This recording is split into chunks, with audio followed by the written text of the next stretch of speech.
Hi, my name is Charles Dark, and welcome to the After Dark Show. Today I will be telling you some stories. I hope you enjoy.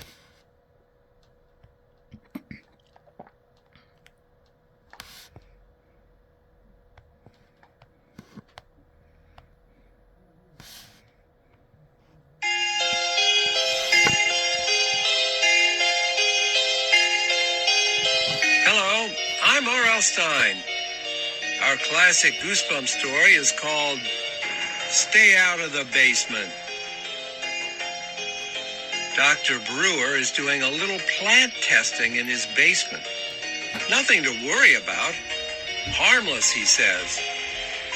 But Margaret and Casey Brewer are worried about their father, especially when they meet some of the plants he is growing down there. Then they notice their father is developing plant-like tendencies. In fact, he's becoming distinctly weedy and seedy. Is it just part of Dr. Brewer's harmless experiment? Or does Dad have more than just a green thumb? Listener beware, you're in for a scare.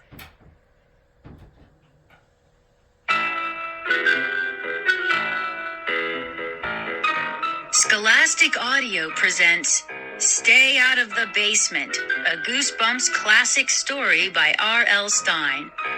Read by Elizabeth Morton. Chapter 1. Hey, Dad! Catch! Casey tossed the frisbee across the smooth green lawn. Casey's dad made a face, squinting into the sun. The frisbee hit the ground and skipped a few times before landing under the hedge at the back of the house.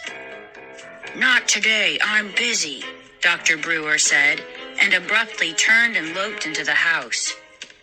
The screen door slammed behind him.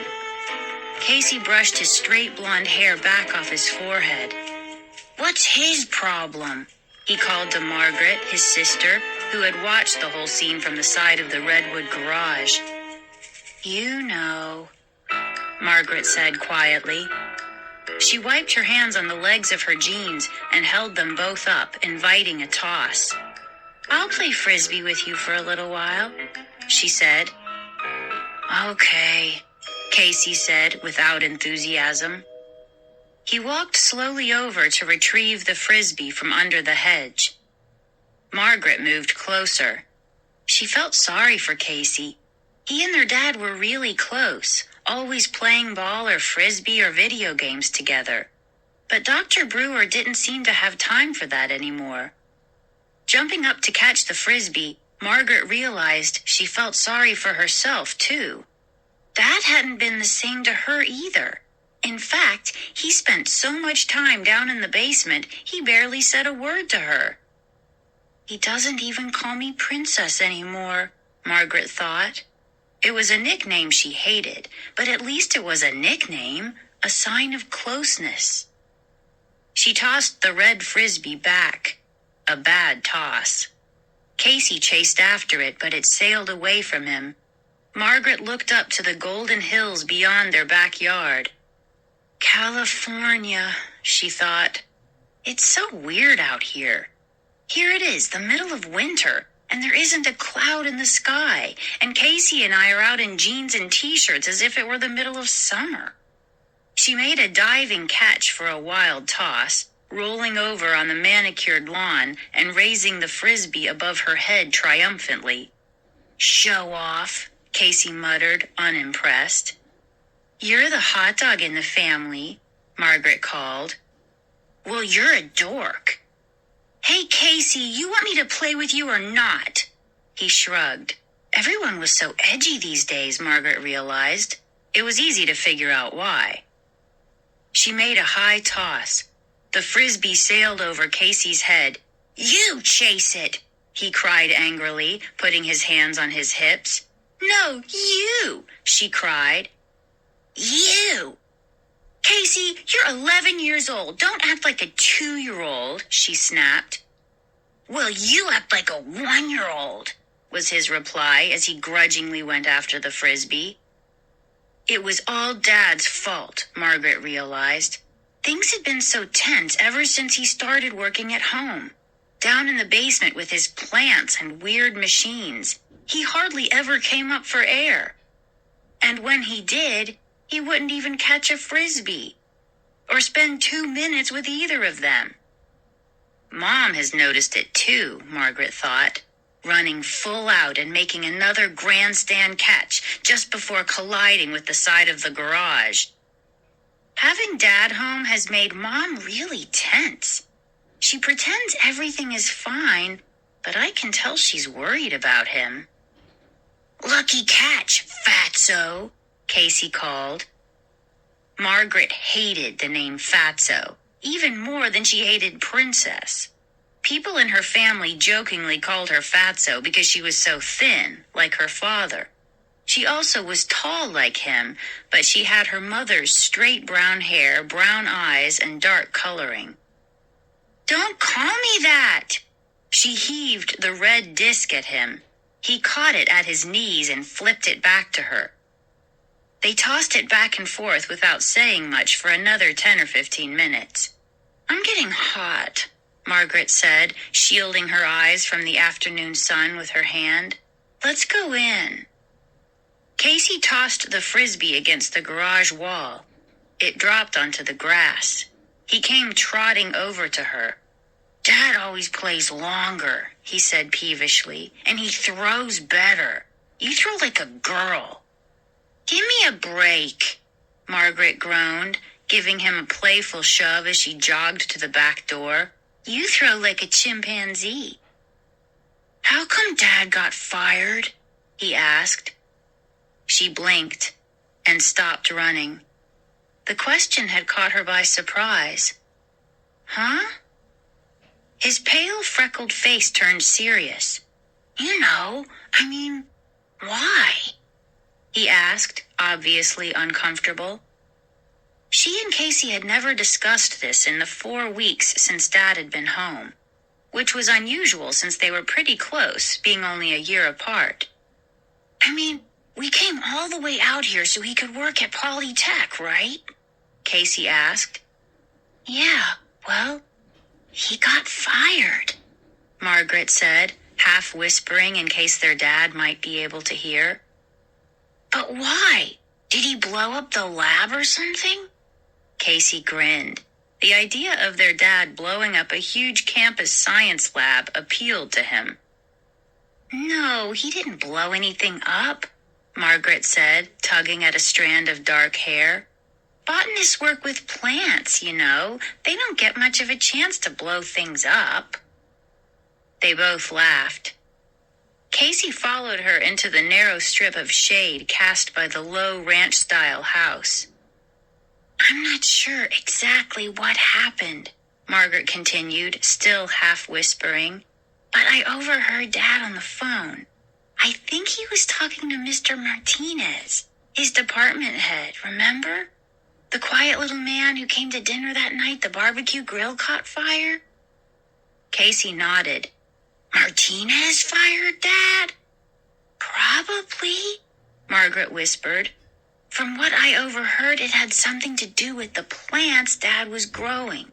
Some experiments that had gone wrong or something." "But Dad's real smart," Casey insisted, as if Margaret were arguing with him. "If his experiments went wrong, he'd know how to fix them." Margaret shrugged. "That's all I know," she said. "Come on, Casey, let's go inside. I'm dying of thirst." She stuck her tongue out and moaned, demonstrating her dire need of liquid. "You're gross," Casey said. He pulled open the screen door, then dodged in front of her so he could get inside first. "Who's gross?" Mrs. Brewer asked from the sink. She turned to greet the two of them. "Don't answer that." Mom looks very tired today, Margaret thought, noticing the crisscross of fine lines at the corners of her mother's eyes and the first strands of gray in her mother's shoulder-length brown hair. "I hate this job," Mrs. Brewer said, turning back to the sink. "What are you doing?" Casey asked, pulling open the refrigerator and removing a box of juice. "I'm deveining shrimp." "Yuck!" Margaret exclaimed. "Thanks for the support," Mrs. Brewer said dryly. The phone rang. Wiping her shrimpy hands with a dish towel, she hurried across the room to pick up the phone. Margaret got a box of juice from the fridge, popped the straw into the top, and followed Casey into the front hallway. The basement door, usually shut tight when Dr. Brewer was working down there, was slightly ajar. Casey started to close it, then stopped. "Let's go down and see what Dad is doing," he suggested. Margaret sucked the last drops of juice through the straw and squeezed the empty box flat in her hand. "Okay." She knew they probably shouldn't disturb their father, but her curiosity got the better of her. He had been working down there for 4 weeks now. All kinds of interesting equipment, lights, and plants had been delivered. Most days he spent at least 8 or 9 hours down there, doing whatever it was he was doing, and he hadn't shown it to them once. "Yeah, let's go," Margaret said. It was their house too, after all. Besides, maybe their dad was just waiting for them to show some interest. Maybe he was hurt that they hadn't bothered to come downstairs in all this time. She pulled the door open the rest of the way, and they stepped onto the narrow stairway. "Hey, Dad!" Casey called excitedly. "Dad, can we see?" They were halfway down when their father appeared at the foot of the stairs. He glared up at them angrily, his skin strangely green under the fluorescent light fixture. He was holding his right hand, drops of red blood falling onto his white lab coat. "Stay out of the basement!" he bellowed, in a voice they'd never heard before. Both kids shrank back, surprised to hear their father scream like that. He was usually so mild and soft-spoken. "Stay out of the basement!" he repeated, holding his bleeding hand. "Don't ever come down here. I'm warning you." Chapter 2. "Okay, all packed," Mrs. Brewer said, dropping her suitcases with a thud in the front hallway. She poked her head into the living room where the TV was blaring. "Do you think you could stop the movie for 1 minute to say goodbye to your mother?" Casey pushed a button on the remote control and the screen went blank. He and Margaret obediently walked to the hallway to give their mother hugs. Margaret's friend, Diane Manning, who lived just around the corner, followed them into the hallway. "How long are you going to be gone, Mrs. Brewer?" she asked, her eyes on the 2 bulging suitcases. "I don't know," Mrs. Brewer replied fretfully. "My sister went into the hospital in Tucson this morning. I guess I'll have to stay until she's able to go home." "Well, I'll be glad to babysit for Casey and Margaret while you're away," Diane joked. "Give me a break," Margaret said, rolling her eyes. "I'm older than you are, Diane." "And I'm smarter than both of you," Casey added with typical modesty. "I'm not worried about you kids," Mrs. Brewer said, glancing nervously at her watch. "I'm worried about your father." "Don't worry," Margaret told her seriously. "We'll take good care of him. Just make sure that he eats something once in a while," Mrs. Brewer said. "He's so obsessed with his work. He doesn't remember to eat unless you tell him." "It's going to be really lonely around here without Mom," Margaret thought. "Dad hardly ever comes up from the basement." It had been 2 weeks since he'd yelled at Casey and her to stay out of the basement. They had been tiptoeing around ever since, afraid to get him angry again. But in the past 2 weeks, he had barely spoken to them, except for the occasional good morning and good night. "Don't worry about anything, Mom," she said, forcing a smile. "Just take good care of Aunt Eleanor." "I'll call as soon as I get to Tucson," Mrs. Brewer said, nervously lowering her eyes to her watch again. She took 3 long strides to the basement door, then shouted down, "Michael, time to take me to the airport." After a long wait, Dr. Brewer called up a reply. Then Mrs. Brewer turned back to the kids. "Think he'll even notice I'm gone?" she asked in a loud whisper. She meant it to be a light remark, but her eyes revealed some sadness. A few seconds later, they heard footsteps on the basement stairs, and their dad appeared. He pulled off his stained lab coat, revealing tan slacks and a bright yellow t-shirt, and tossed the lab coat onto the banister. Even though it was 2 weeks later, his right hand, the hand that had been bleeding, was still heavily bandaged. "Ready?" he asked his wife. Mrs. Brewer sighed. "I guess."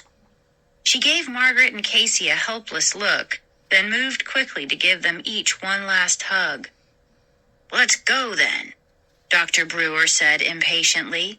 He picked up the 2 bags and groaned. "Wow, how long are you planning to stay? A year?" Then he headed out the front door with them, not waiting for an answer. "Bye, Mrs. Brewer," Diane said, waving. "Have a good trip." "How can she have a good trip?" Casey asked sharply. "Her sister's in the hospital."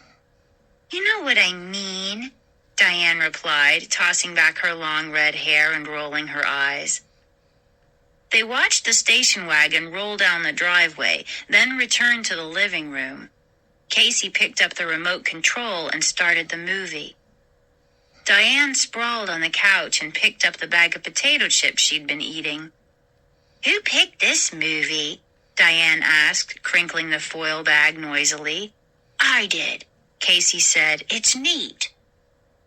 He had pulled a couch cushion down to the living room carpet and was lying on it. Margaret was sitting cross-legged on the floor, her back against the base of an armchair, still thinking about her mother and her Aunt Eleanor. "It's neat if you like to see a lot of people blown up and their guts flying all over," she said, making a face for Diane's benefit. "Yeah, it's neat," Casey said, not taking his eyes off the glowing TV screen. "I've got so much homework. I don't know why I'm sitting here," Diane said, reaching her hand into the potato chip bag. "Me too," Margaret sighed. "I guess I'll do it after dinner. Do you have the math assignment? I think I left my math book at school." "Shh," Casey hissed, kicking a sneakered foot in Margaret's direction. "This is a good part." "You've seen this movie before?" Diane shrieked. "Twice," Casey admitted. He ducked, and the sofa pillow Diane threw sailed over his head.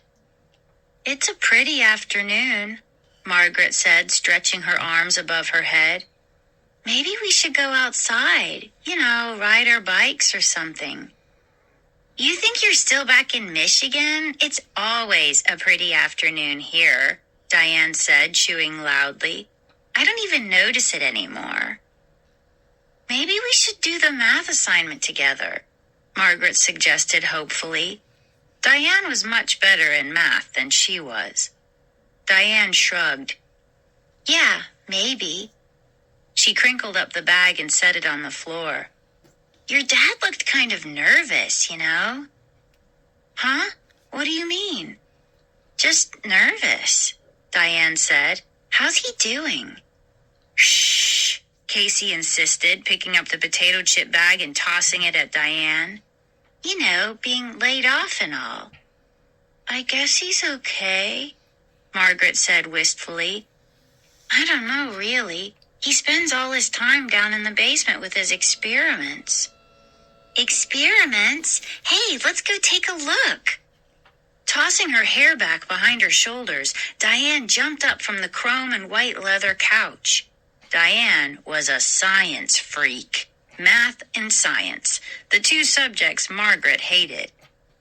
She should have been in the Brewer family, Margaret thought with a trace of bitterness. Maybe Dad would pay some attention to her since she's into the same things he is. "Come on!" Diane urged, bending over to pull Margaret up from the floor. He's a botanist, right? What's he doing down there? It's complicated, Margaret said, shouting over the explosions and gunfire on the TV. He tried to explain it to me once, but... Margaret allowed Diane to pull her to her feet. Shut up! Casey yelled, staring at the movie, the colors from the TV screen reflecting over his clothes. Is he building a Frankenstein monster or something? Diane demanded. Or some kind of RoboCop? Wouldn't that be cool? Shut up! Casey repeated shrilly as the movie's hero bounded across the screen. He's got all these machines and plants down there, Margaret said uncomfortably. But he doesn't want us to go down there. Huh? It's like top secret? Diane's emerald green eyes lit up with excitement. Come on, we'll just take a peek. No, I don't think so, Margaret told her. She couldn't forget the angry look on her father's face 2 weeks before when she and Casey had tried to pay a visit. Or the way he had screamed at them never to come down to the basement. Come on, I dare you, Diane challenged. Are you chicken? I'm not afraid, Margaret insisted shrilly. Diane was always daring her to do things she didn't want to do. Why is it so important for Diane to think she's so much braver than everyone else? Margaret wondered. Chicken, Diane repeated. Tossing her mane of red hair behind her shoulder, she strode quickly toward the basement door. Diane, stop! Margaret cried, following after her. Hey, wait! Casey cried, clicking off the movie. Are we going downstairs? Wait for me! He climbed quickly to his feet and enthusiastically hurried to join them at the basement door. We can't, Margaret started, but Diane clamped a hand over her mouth. We'll take a quick peek, Diane insisted. We'll just look. We won't touch anything, and then we'll come right back upstairs. Okay, I'll go first, Casey said, grabbing for the doorknob. Why do you want to do this? Margaret asked her friend. Why are you so eager to go down there? Diane shrugged. It beats doing our math, she replied, grinning. Margaret sighed, defeated. Okay, let's go, but remember, just looking, no touching. Casey pulled open the door and led the way onto the stairway. Stepping onto the landing, they were immediately engulfed in hot, steamy air. They could hear the buzz and hum of electronic machinery. And off to the right, they could see the glare of the bright white lights from Dr. Brewer's workroom. This is kind of fun, Margaret thought as the three of them made their way down the linoleum-covered stairway. It's an adventure. There's no harm in taking a peek. So why was her heart pounding? Why did she have this sudden tingle of fear? Chapter 3. Yuck, it's so hot in here. As they stepped away from the stairs, the air became unbearably hot and thick. Margaret gasped. The sudden change in temperature was suffocating. It's so moist, Diane said. Good for your hair and skin. We studied the rainforest in school, Casey said. Maybe Dad's building a rainforest. Maybe, Margaret said uncertainly. Why did she feel so strange? Was it just because they were invading their father's domain? Doing something he had told them not to do? She held back, gazing in both directions. The basement was divided into 2 large rectangular rooms. To the left, an unfinished rec room stood in darkness. She could barely make out the outlines of the ping-pong table in the center of the room. The workroom to the right was brightly lit, so bright they had to blink and wait for their eyes to adjust. Beams of white light poured down from large halogen lamps on tracks in the ceiling. Wow! Look! Casey cried, his eyes wide as he stepped excitedly toward the light. Reaching up toward the lights were tall, shiny plants, dozens of them, thick-stalked and broad-leafed, planted close together in an enormous low trough of dark soil. "It's like a jungle," Margaret exclaimed, following Casey into the white glare. The plants, in fact, resembled jungle plants. Leafy vines and tall tree-like plants with long, slender tendrils, fragile-looking ferns, plants with gnarled, cream-colored roots poking up like bony knees from the soil. "It's like a swamp or something," Diane said. "Did your father really grow these things in just 5 or 6 weeks?" "Yeah, I'm pretty sure," Margaret replied, staring at the enormous red tomatoes on a slender yellow stalk. "Ooh, feel this one," Diane said. Margaret glanced over to find her friend rubbing her hand over a large, flat leaf the shape of a teardrop. "Diane, we shouldn't touch—" I know, Diane said, not letting go of the leaf. "But just rub your hand on it." Margaret reluctantly obeyed. "It doesn't feel like a leaf," she said, as Diane moved over to examine a large fern. "It's so smooth, like glass." The three of them stood under the bright white lights, examining the plants for several minutes, touching the thick stalks, running their hands over the smooth, warm leaves, surprised by the enormous size of the fruits some of the plants had produced. "It's too hot down here," Casey complained. He pulled his t-shirt off over his head and dropped it onto the floor. "What a bod," Diane teased him. He stuck out his tongue at her, then his pale blue eyes grew wide and he seemed to freeze in surprise. "Hey! Casey, what's the matter?" Margaret asked, hurrying over to him. "This one." He pointed to a tall tree-like plant. "It's breathing." Diane laughed, but Margaret heard it too. She grabbed Casey's bare shoulder and listened. Yes. She could hear breathing sounds, and they seemed to be coming from the tall, leafy tree. "What's your problem?" Diane asked, seeing the amazed expressions on Casey's and Margaret's faces. "Casey's right," Margaret said softly, listening to the steady, rhythmic sound. "You can hear it breathing." Diane rolled her eyes. "Maybe it has a cold. Maybe its vine is stuffed up." She laughed at her own joke, but her two companions didn't join in. "I don't hear it." She moved closer. All three of them listened. Silence.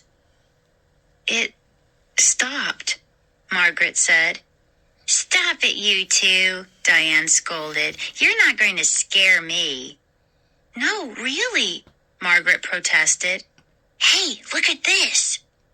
Casey had already moved on to something else. He was standing in front of a tall glass case that stood on the other side of the plants. It looked a little like a phone booth, with a shelf inside about shoulder high and dozens of wires attached to the back and sides. Margaret's eyes followed the wires to a similar glass booth a few feet away. Some kind of electrical generator stood between the two booths and appeared to be connected to both of them. "What could that be?" Diane asked, hurrying over to Casey. "Don't touch it," Margaret warned, giving the breathing plant one final glance, then joining the others. But Casey reached out to the glass door on the front of the booth. "I just want to see if this opens," he said. He grabbed the glass, and his eyes went wide with shock. His entire body began to shake and vibrate. His head jerked wildly from side to side. His eyes rolled up in his head. "Oh, help!" he managed to cry, his body vibrating and shaking harder and faster. "Help me! I can't stop!" Chapter 4. Help me! Casey's whole body shook as if an electrical current were charging through him. His head jerked on his shoulders and his eyes looked wild and dazed. Please! Margaret and Diane stared in open-mouthed horror. Margaret was the first to move. She lunged at Casey and reached out to try to pull him away from the glass. Margaret, don't!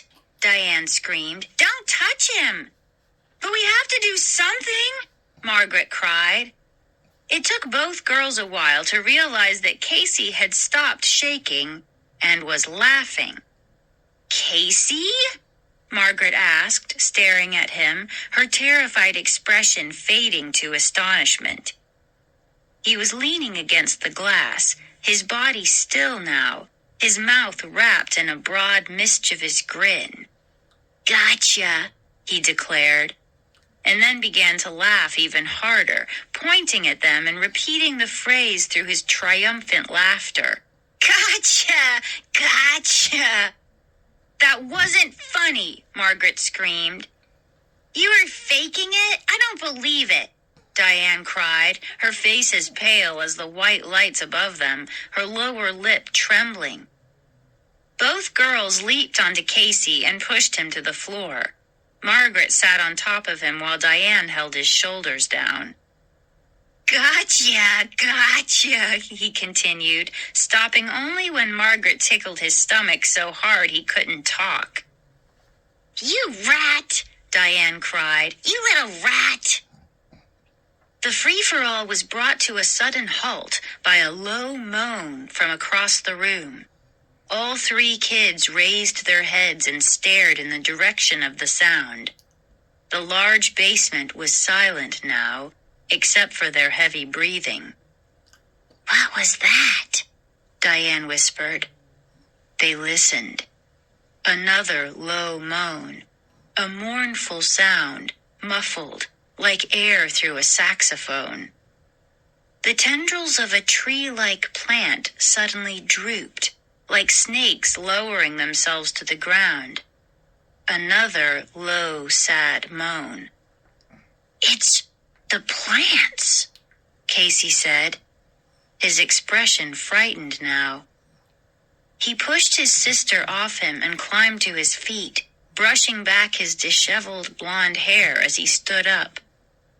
Plants don't cry and moan, Diane said, her eyes on the vast trough of plants that filled the room. These do, Margaret said. Tendrils moved, like human arms shifting their position.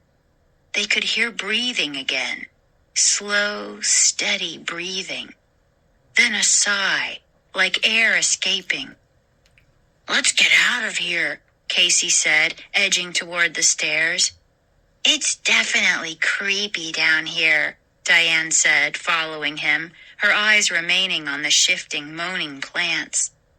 I'm sure Dad could explain it, Margaret said.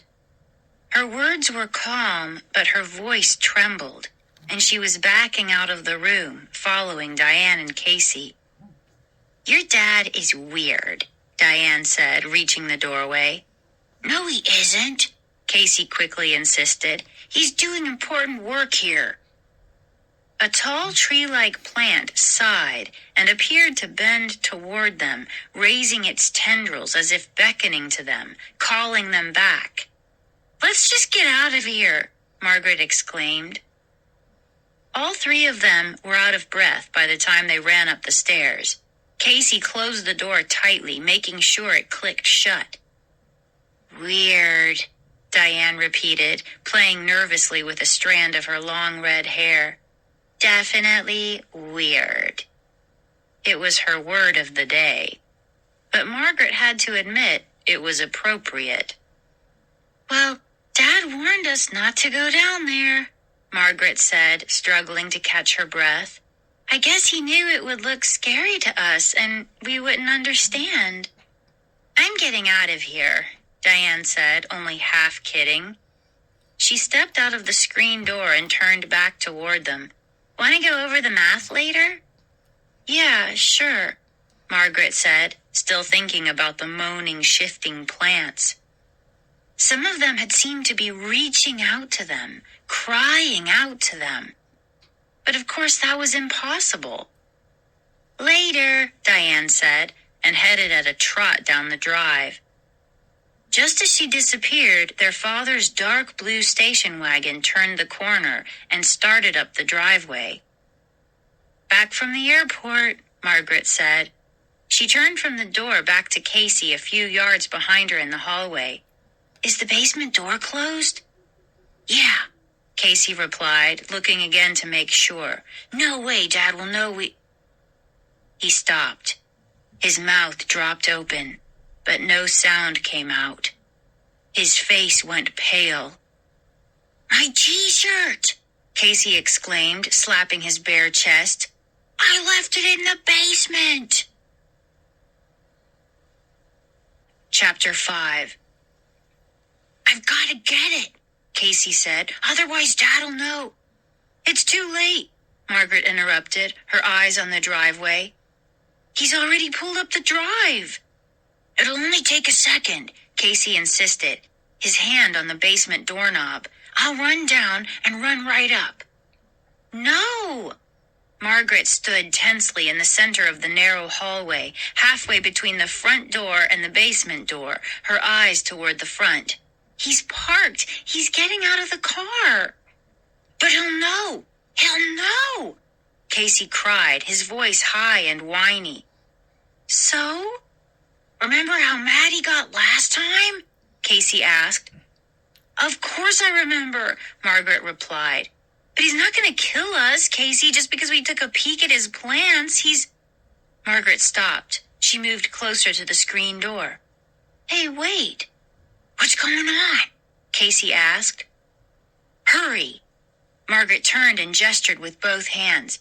Go, get downstairs, fast. Mr. Henry from next door, he stopped Dad. They're talking about something in the drive. With a loud cry, Casey flung open the basement door and disappeared. Margaret heard him clumping rapidly down the stairs. Then she heard his footsteps fade as he hurried into their father's workroom. Hurry, Casey, she thought, standing guard at the front door, watching her father shielding his eyes from the sun with one hand as he talked with Mr. Henry. Hurry! You know Dad never talks for long with the neighbors. Mr. Henry seemed to be doing all the talking. Probably asking Dad some kind of favor, Margaret thought.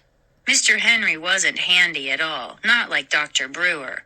And so he was always asking Margaret's dad to come over and help repair or install things.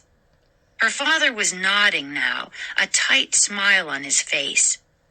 Hurry, Casey, get back up here. Where are you? Still shielding his eyes, Dr. Brewer gave Mr. Henry a quick wave. Then both men spun around and began walking quickly toward their houses. Hurry, Casey!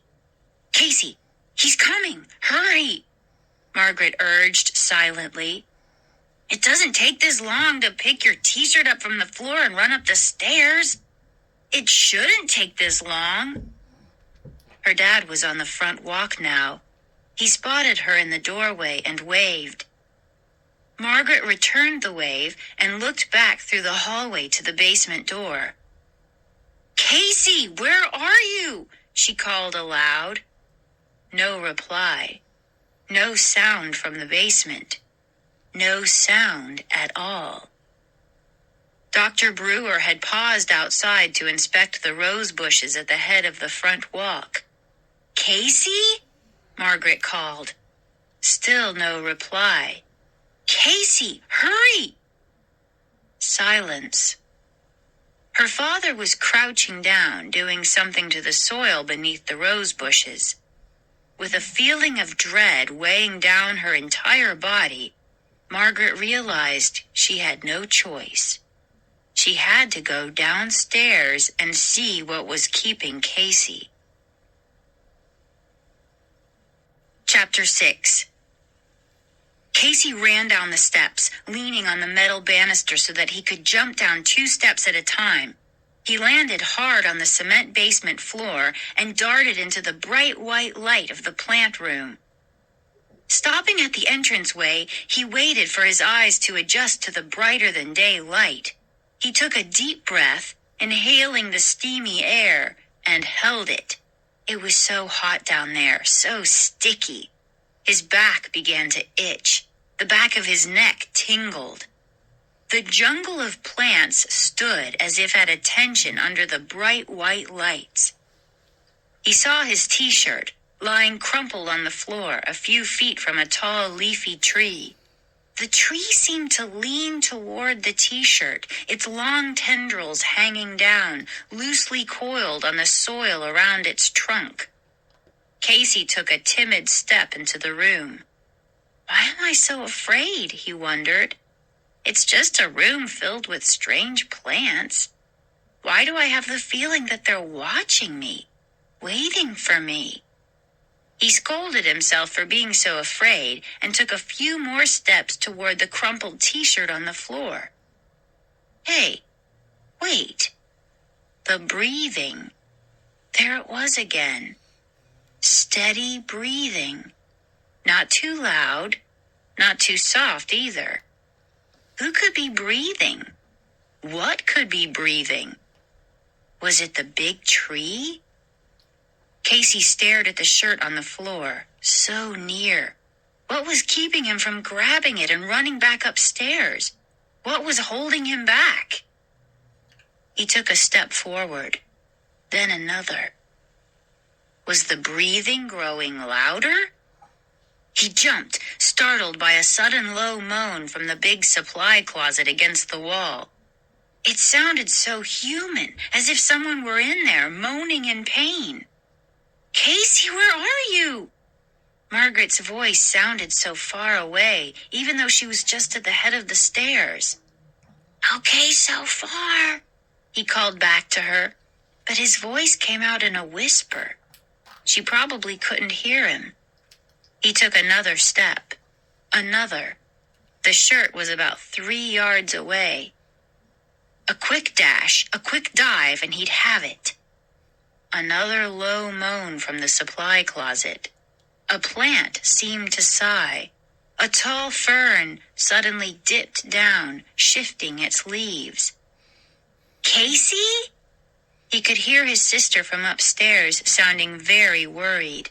Casey, hurry! I'm trying, he thought. I'm trying to hurry. What was holding him back? Another low moan, this time from the other side of the room. He took 2 more steps, then crouched, his arms straight out in front of him. The shirt was almost within reach. He heard a groaning sound, then more breathing.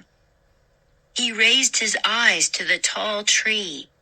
The long, ropey tendrils had tensed, stiffened. Or had he imagined it?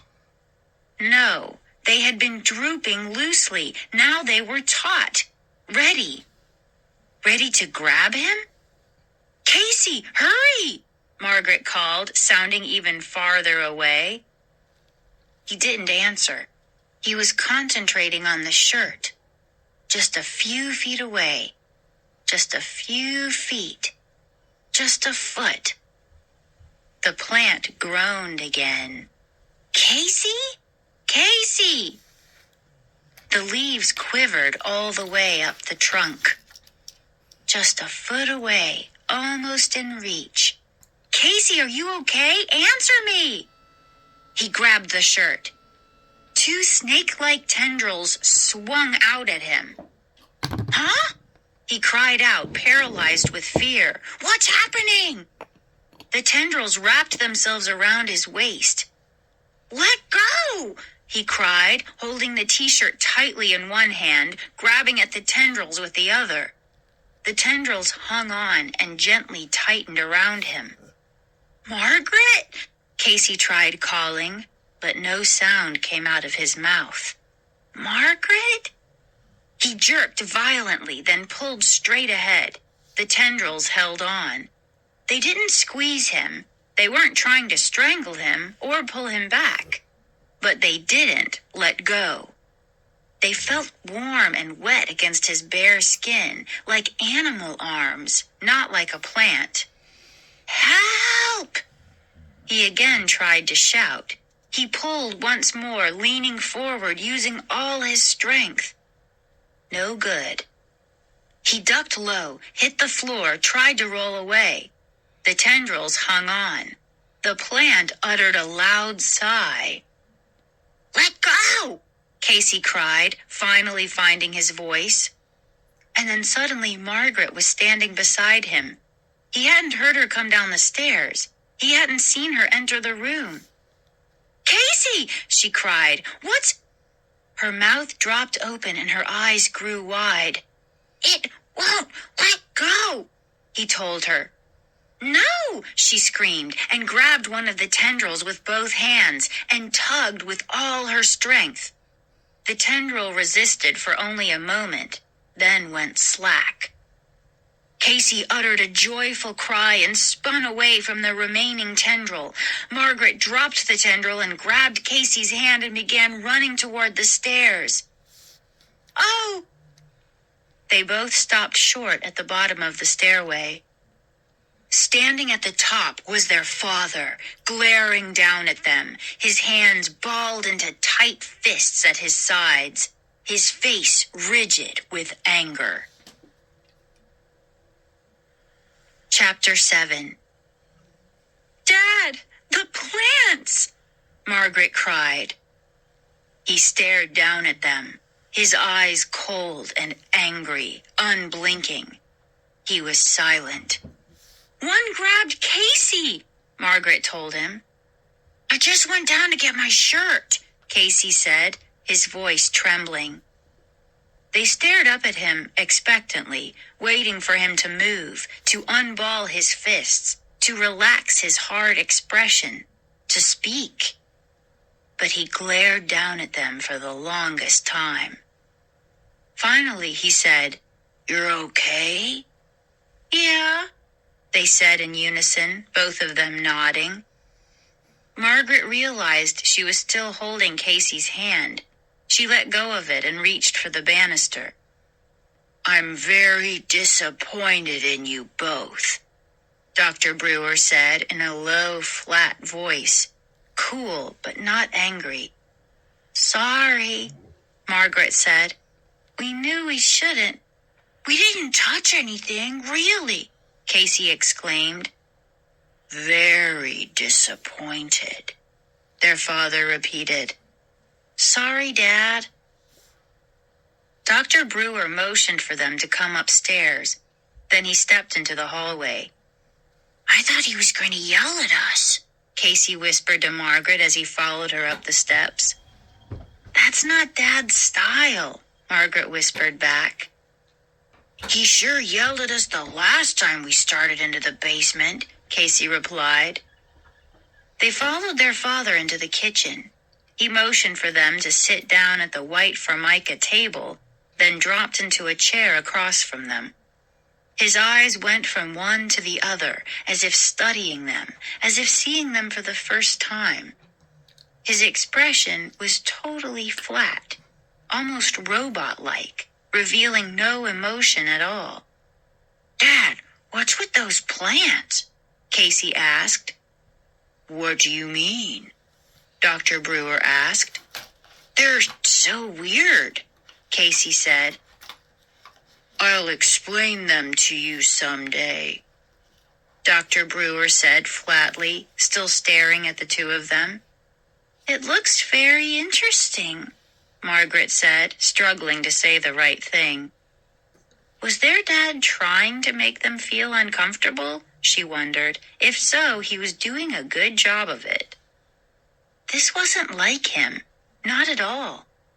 He was always a very direct person, Margaret thought. If he was angry, he said he was angry. If he was upset, he'd tell them he was upset. So why was he acting so strange, so silent, so cold?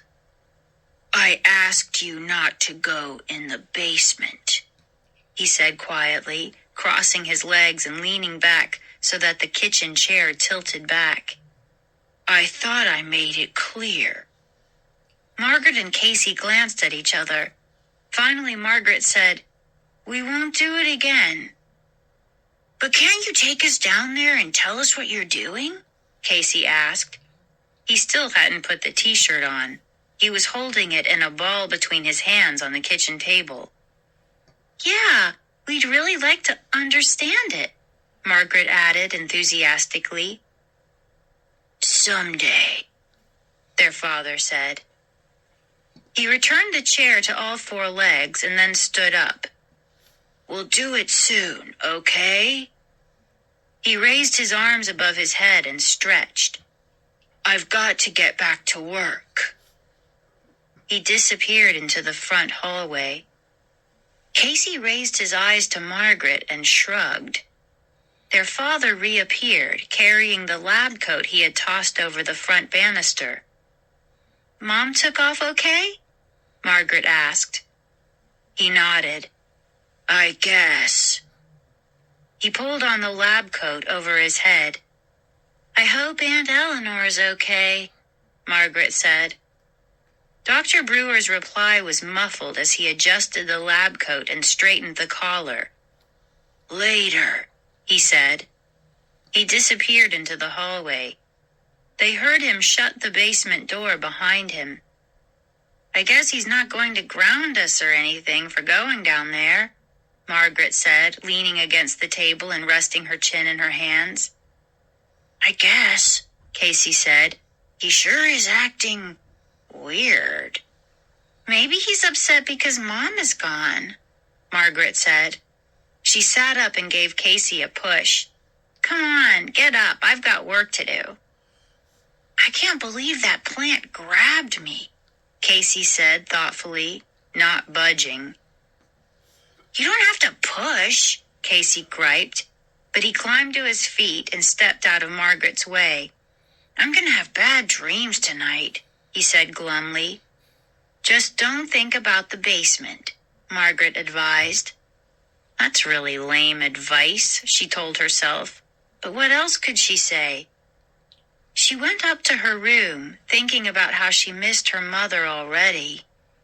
Then the scene in the basement, with Casey trying to pull himself free of the enormous twining plant tendrils, played once again through her mind. With a shudder, she grabbed her textbook and threw herself onto her stomach on the bed, prepared to read. But the words on the page blurred as the moaning, breathing plants kept creeping back into her thoughts. At least we're not being punished for going down there, she thought. At least Dad didn't yell and frighten us this time. And at least Dad has promised to take us downstairs with him soon and explain to us what he's working on down there. That thought made Margaret feel a lot better. She felt better until the next morning, when she awoke early and went downstairs to make some breakfast. To her surprise, her father was already at work. The basement door was shut tight, and a lock had been installed on the door.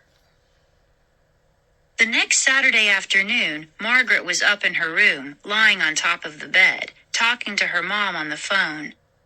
"I'm really sorry about Aunt Eleanor," she said, twisting the white phone cord around her wrist. "The surgery didn't go as well as expected," her mother said, sounding very tired.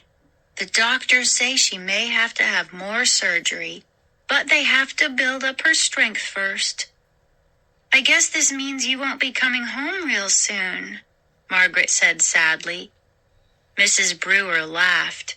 "Don't tell me you actually miss me." "Well, yes," Margaret admitted. She raised her eyes to the bedroom window. 2 sparrows had landed outside on the window ledge and were chattering excitedly, distracting Margaret, making it hard to hear her mother over the crackling line from Tucson. "How's your father doing?" Mrs. Brewer asked. "I spoke to him last night, but he only grunted." "He doesn't even grunt to us," Margaret complained. She held her hand over her ear to drown out the chattering birds. "He hardly says a word."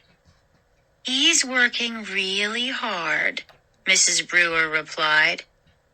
In the background, Margaret could hear some kind of loudspeaker announcement. Her mother was calling from a payphone at the hospital. "He never comes out of the basement," Margaret complained, a little more bitterly than she had intended. "Your father's experiments are very important to him," her mother said. "More important than we are?" Margaret cried. She hated the whiny tone in her voice. She wished she hadn't started complaining about her dad over the phone. Her mother had enough to worry about at the hospital. Margaret knew she shouldn't make her feel even worse. "Your dad has a lot to prove," Mrs. Brewer said, "to himself and to others. I think he's working so hard because he wants to prove to Mr. Martinez and the others at the university that they were wrong to fire him. He wants to show them that they made a big mistake. But we used to see him more before he was home all the time," Margaret complained. She could hear her mother sigh impatiently. "Margaret, I'm trying to explain to you. You're old enough to understand." "I'm sorry," Margaret said quickly. She decided to change the subject. "He's wearing a baseball cap all of a sudden." "Who, Casey?" "No, Mom," Margaret replied. "Dad, he's wearing a Dodgers cap. He never takes it off." "Really?" Mrs. Brewer sounded very surprised. Margaret laughed. "We told him he looks really dorky in it, but he refuses to take it off." Mrs. Brewer laughed too. "Uh-oh, I'm being called," she said. "Gotta run. Take care, dear. I'll try to call back later." A click, and she was gone. Margaret stared up at the ceiling, watching shadows from trees in the front yard move back and forth. The sparrows had flown away, leaving silence behind. Poor Mom, Margaret thought. She's so worried about her sister, and I had to go and complain about Dad. Why did I do that? She sat up, listening to the silence. Casey was over at a friend's. Her dad was no doubt working in the basement, the door carefully locked behind him. Maybe I'll give Diane a call, Margaret thought. She reached for the phone, then realized she was hungry. Lunch first, she decided, then Diane. She brushed her dark hair quickly, shaking her head at the mirror over her dressing table, then hurried downstairs. To her surprise, her dad was in the kitchen. He was huddled over the sink, his back to her. She started to call out to him, but stopped. What was he doing? Curious, she pressed against the wall, gazing at him through the doorway to the kitchen. Dr. Brewer appeared to be eating something. With one hand, he was holding a bag on the counter beside the sink. As Margaret watched in surprise, he dipped his hand into the bag, pulled out a big handful of something, and shoved it into his mouth. Margaret watched him chew hungrily, noisily, then pull out another handful from the bag and eat it greedily. What on earth is he eating? She wondered. He never eats with Casey and me. He always says he isn't hungry. But he sure is hungry now. He acts as if he's starving. She watched from the doorway as Dr. Brewer continued to grab handful after handful from the bag, gulping down his solitary meal.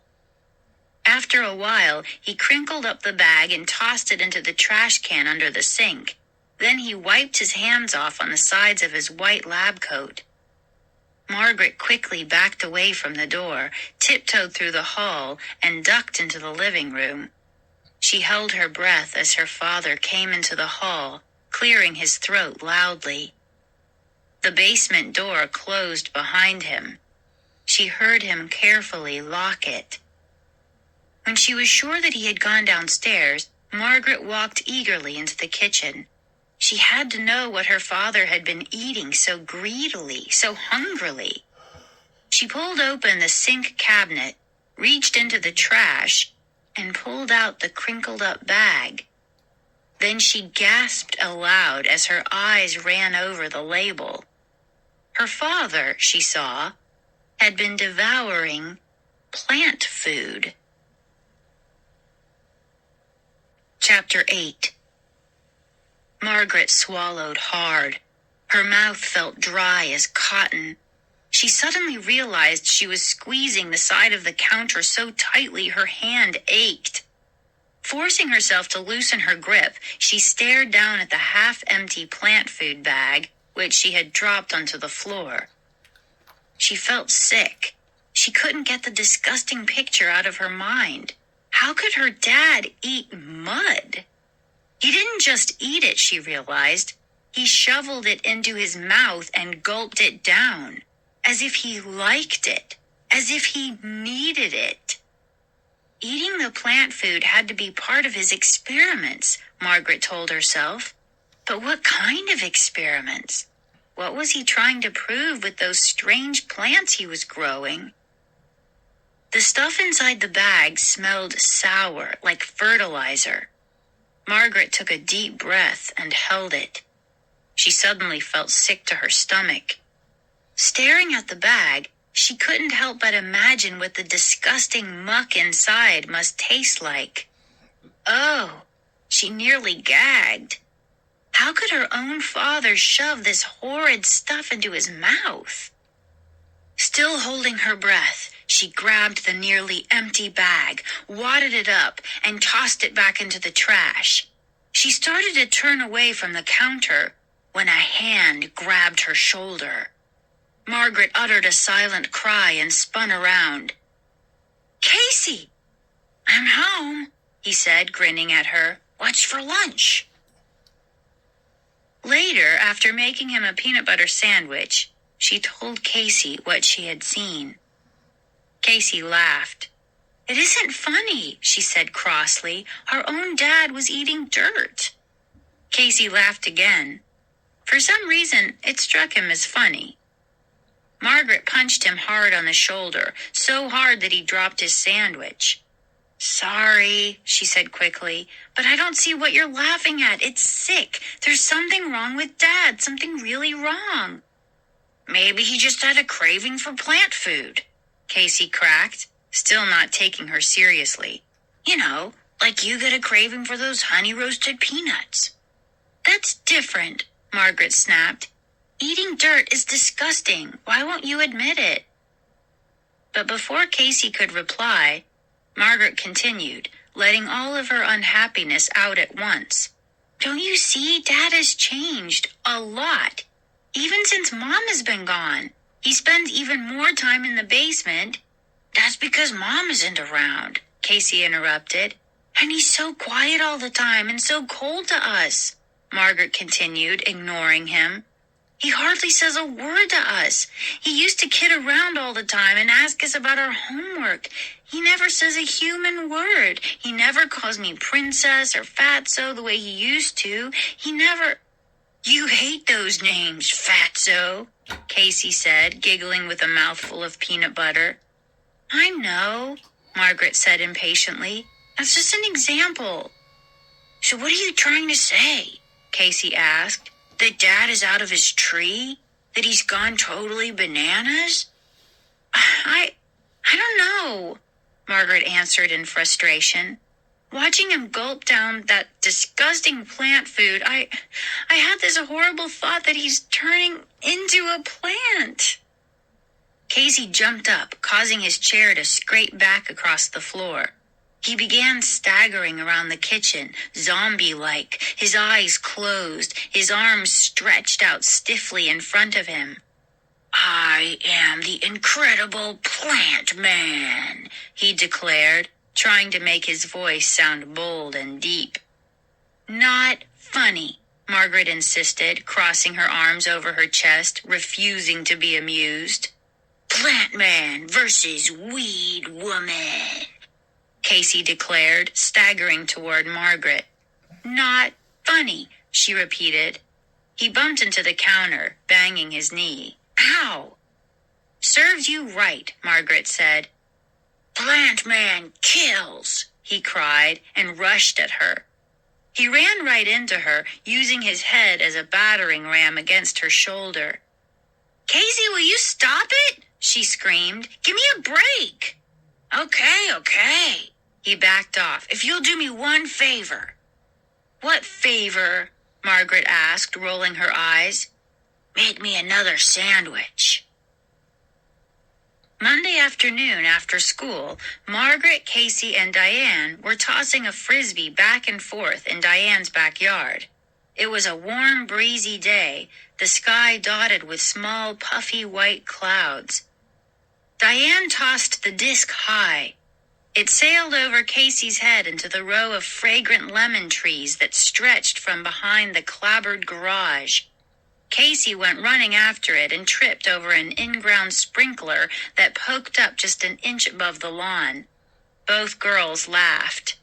Casey, on the run, flung the frisbee toward Margaret. She reached for it, but the breeze sent it sailing from her hand. "What's it like to have a mad scientist for a dad?" Diane asked suddenly. "What?" Margaret wasn't sure she'd heard right. "Don't just stand there, throw it," Casey urged from beside the garage. Margaret tossed the frisbee high in the air in her brother's general direction. He liked to run and make diving catches. "Just because he's doing strange experiments doesn't mean he's a mad scientist," Margaret said sharply. "Strange is right," Diane said, her expression turning serious. "I had a nightmare last night about those gross plants in your basement. They were crying and reaching for me." "Sorry," Margaret said sincerely. "I've had nightmares too." "Look out!" Casey cried. He tossed a low one that Diane caught around her ankles. Mad scientist, Margaret thought. Mad scientist. Mad scientist. The words kept repeating in her mind. Mad scientists were only in the movies, right? "My dad was talking about your dad the other night," Diane said, flipping the disc to Casey. "You didn't tell him about going down in the basement, did you?" Margaret asked anxiously. "No," Diane replied, shaking her head. "Hey, are these lemons ripe?" Casey asked, pointing at one of the low trees. "Why don't you suck one to find out?" Margaret snapped, annoyed that he kept interrupting. "Why don't you?" he predictably shot back. "My dad said that your dad was fired from Polytech because his experiments got out of control and he wouldn't stop them," Diane confided. She ran along the smooth, closely cropped grass, chasing down the frisbee. "What do you mean?" Margaret asked. "The university told him he had to stop whatever it was he was doing, and he refused. He said he couldn't stop. At least that's what my dad heard from a guy who came into the sales room." Margaret hadn't heard this story. It made her feel bad, but she thought it was probably true. "Something really bad happened in your dad's lab," Diane continued. "Someone got really hurt or killed or something." "That's not true," Margaret insisted. "We would have heard if that happened." "Yeah, probably," Diane admitted. "But my dad said your dad was fired because he refused to stop his experiments." "Well, that doesn't make him a mad scientist," Margaret said defensively. She suddenly felt she had to stick up for her father. She wasn't sure why. "I'm just telling you what I heard," Diane said, brusquely tossing back her red hair. "You don't have to bite my head off." They played for a few more minutes. Diane changed the subject and talked about some kids they knew who were 11 but were going out. Then they talked about school for a while. "Time to go," Margaret called to Casey. He picked the frisbee up from the lawn and came running over. "Call you later," Margaret told Diane, giving her a little wave. Then she and Casey began to jog home, cutting through familiar backyards. "We need a lemon tree," Casey said as they slowed to a walk. "They're cool." "Oh, yeah," Margaret replied sarcastically. "That's just what we need at our house, another plant." As they stepped through the hedges into their backyard, they were both surprised to see their dad. He was standing at the rose trellis, examining clusters of pink roses. "Hey, Dad," Casey called. "Catch!" He tossed the frisbee to his father. Dr. Brewer turned around a little too slowly. The frisbee glanced off his head, knocking the Dodger's cap off. His mouth opened wide in surprise. He raised his hands to cover his head, but it was too late. Margaret and Casey both shrieked in surprise as they saw his head. At first, Margaret thought her father's hair had turned green. But then she clearly saw that it wasn't hair on his scalp. His hair was gone. It had all fallen out. In place of hair, Dr. Brewer had bright green leaves sprouting from his head. Chapter 9. "Kids, it's okay," Dr. Brewer called. He bent down quickly, picked up the baseball cap, and replaced it on his head. A crow flew low overhead, cawing loudly. Margaret raised her eyes to follow the bird, but the sight of the hideous leaves sprouting from her father's head wouldn't go away. Her whole head began to itch as she imagined what it must feel like to have leaves uncurling from your scalp. "It's okay, really," Dr. Brewer repeated, hurrying over to them. "But Dad, your head," Casey stammered. He suddenly looked very pale. Margaret felt sick. She kept swallowing hard, trying to ride out the waves of nausea. "Come here, you two," their father said softly, putting an arm around each of their shoulders. "Let's sit down in the shade over there and have a talk. I spoke to your mom on the phone this morning. She told me you're upset about my work." "Your head, it's all green," Casey repeated. "I know," Dr. Brewer said, smiling. "That's why I put on the cap. I didn't want you two to worry."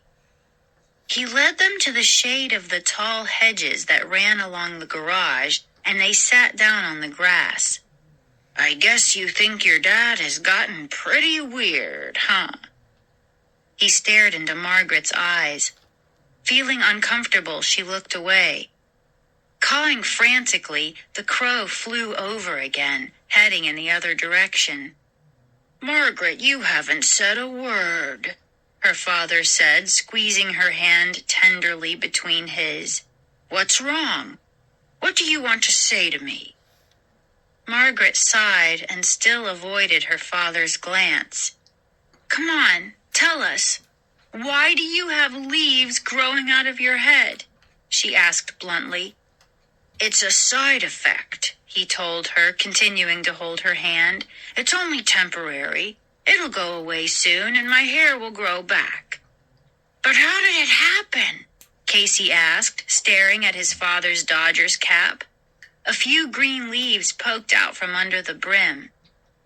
"Maybe you two would feel better if I explained what I'm trying to do down in the basement," Dr. Brewer said, shifting his weight and leaning back on his hands. "I've been so wrapped up in my experiments, I haven't had much time to talk to you." "You haven't had any time," Margaret corrected him. "I'm sorry," he said, lowering his eyes. "I really am, but this work I'm doing is so exciting and so difficult." "Did you discover a new kind of plant?"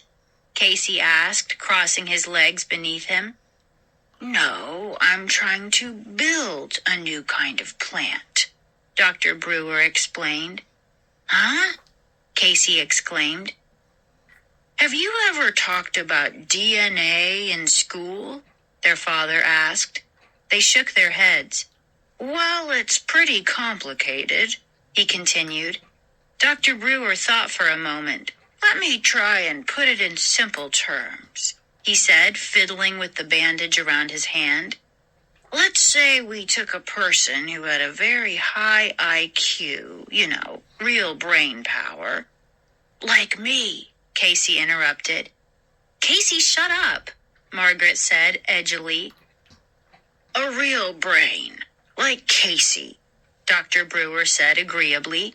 And let's say we were able to isolate the molecule or gene or tiny part of a gene that enabled the person to have such high intelligence.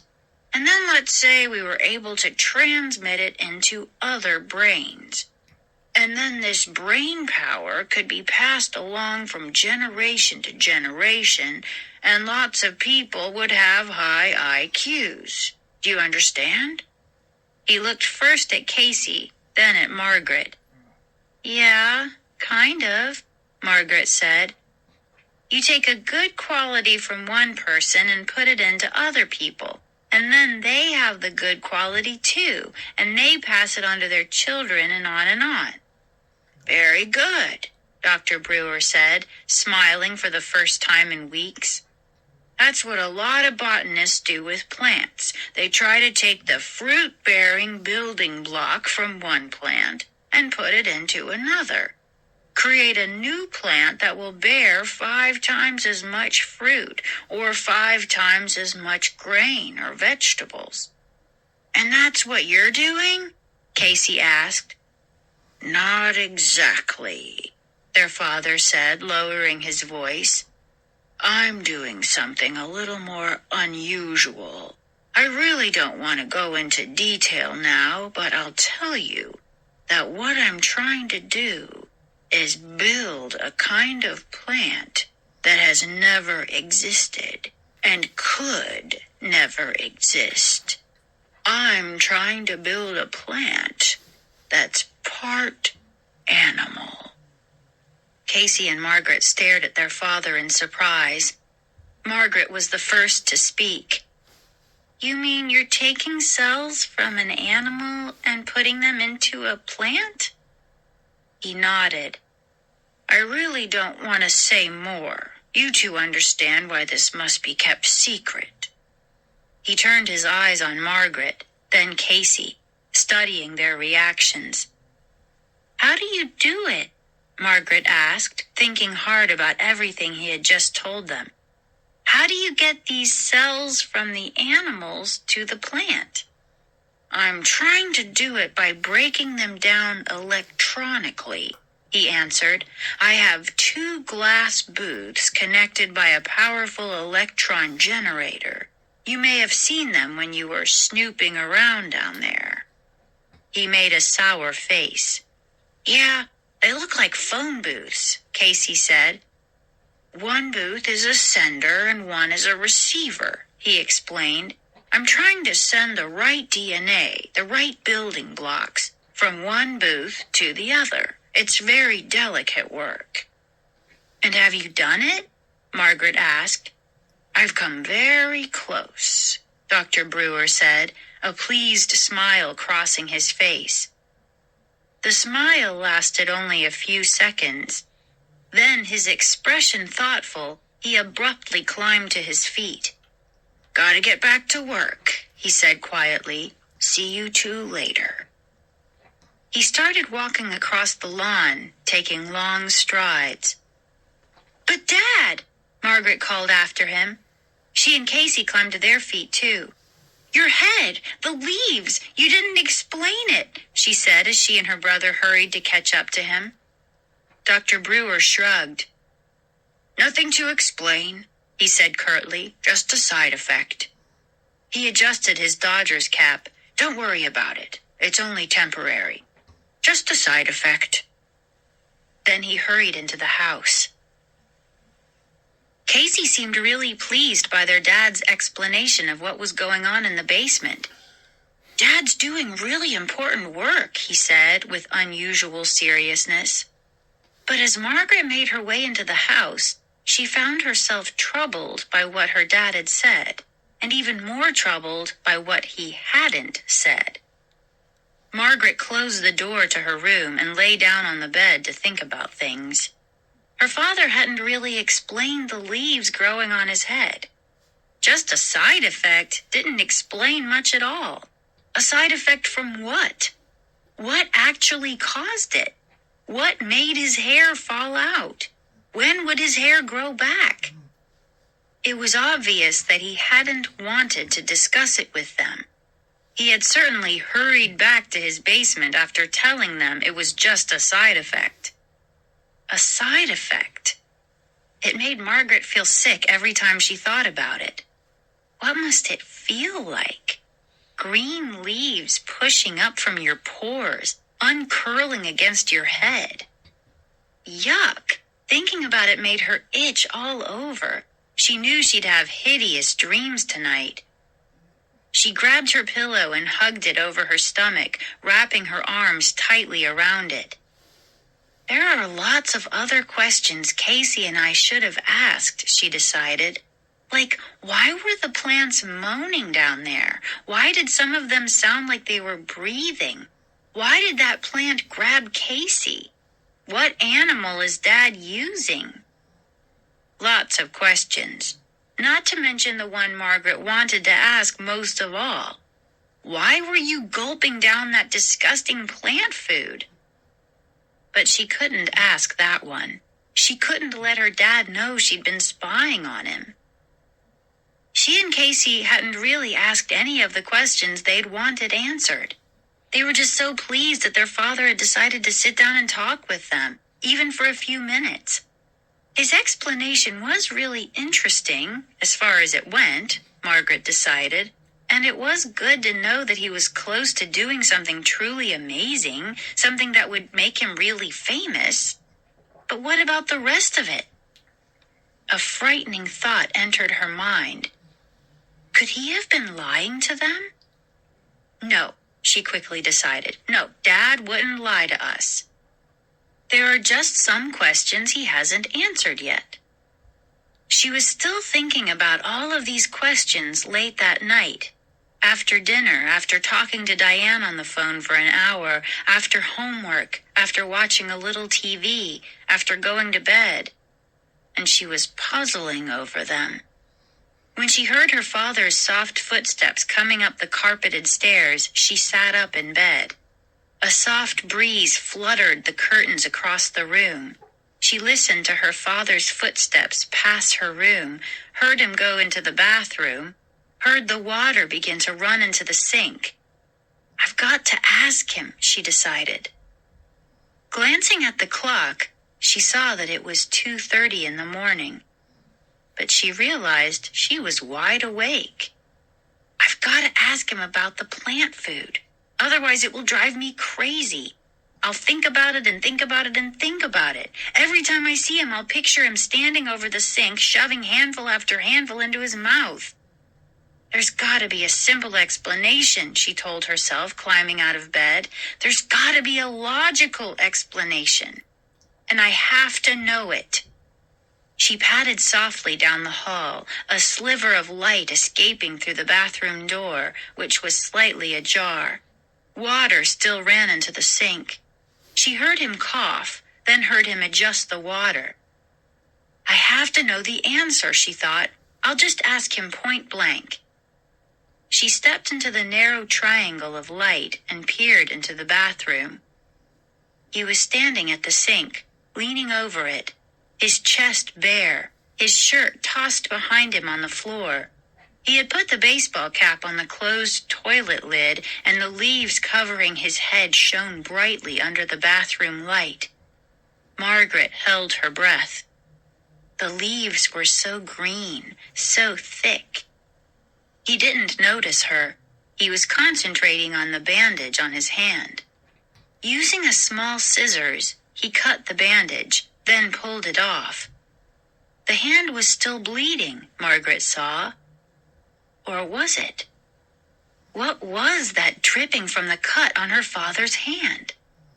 Still holding her breath, she watched him wash it off carefully under the hot water. Then he examined it, his eyes narrowed in concentration. After washing, the cut continued to bleed. Margaret stared hard, trying to better focus her eyes. It couldn't be blood, could it? It couldn't be blood dripping into the sink. It was bright green. She gasped and started to run back to her room. The floor creaked under her footsteps. "Who's there? Dr. Brewer cried. "Margaret? Casey?" He poked his head into the hallway as Margaret disappeared back into her room. "He saw me," she realized, leaping into bed. "He saw me. And now he's coming after me." Chapter 10. Margaret pulled the covers up to her chin. She realized she was trembling, her whole body shaking and chilled. She held her breath and listened. She could still hear water splashing into the bathroom sink, but no footsteps. "He isn't coming after me," she told herself, letting out a long, silent sigh. How could I have thought that? How could I have been so terrified of my own father? Terrified. It was the first time the word had crossed her mind. But sitting there in bed, trembling so violently, holding on to the covers so hard, listening for his approaching footsteps, Margaret realized that she was terrified of her own father. If only Mom were home, she thought. Without thinking, she reached for the phone. She had the idea in her head to call her mother, wake her up, tell her to come home as fast as she could. Tell her something terrible was happening to Dad, that he was changing, that he was acting so weird. She glanced at the clock. 2:43. No, she couldn't do that. Her poor mother was having such a terrible time in Tucson trying to care for her sister. Margaret couldn't frighten her like that. Besides, what could she say? How could she explain to her mother how she had become terrified of her own father? Mrs. Brewer would just tell her to calm down, that her father still loved her, that he would never harm her, that he was just caught up in his work. Caught up. He had leaves growing out of his head. He was eating dirt, and his blood was green. Caught up. She heard the water in the sink shut off. She heard the bathroom light being clicked off. Then she heard her father pad slowly to his room at the end of the hall. Margaret relaxed a little, slid down in the bed, loosened her grip on the blankets. She closed her eyes and tried to clear her mind. She tried counting sheep. That never worked. She tried counting to 1,000. At 375, she sat up. Her head throbbed. Her mouth was as dry as cotton. She decided to go downstairs and get a drink of cold water from the refrigerator. I'm going to be a wreck tomorrow, she thought, making her way silently through the hall and down the stairs. It is tomorrow. What am I going to do? I've got to get to sleep. The kitchen floor creaked beneath her bare feet. The refrigerator motor clicked on noisily, startling her. Be cool, she told herself. You've got to be cool. She had opened the refrigerator and was reaching for the water bottle when a hand grabbed her shoulder. "Aye!" she cried out and dropped the open bottle onto the floor. Ice-cold water puddled around her feet. She leaped back, but her feet were soaked. "Casey, you scared me!" she exclaimed. "What are you doing up?"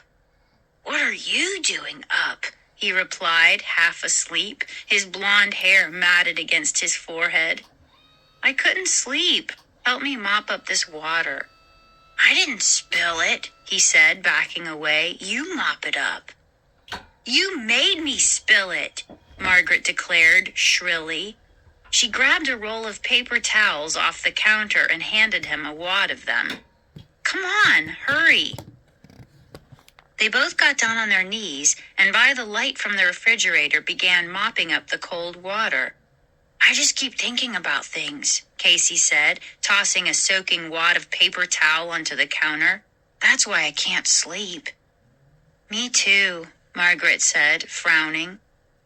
She started to say something else, but a sound from the hallway stopped her. It was a plaintive cry, a moan filled with sadness.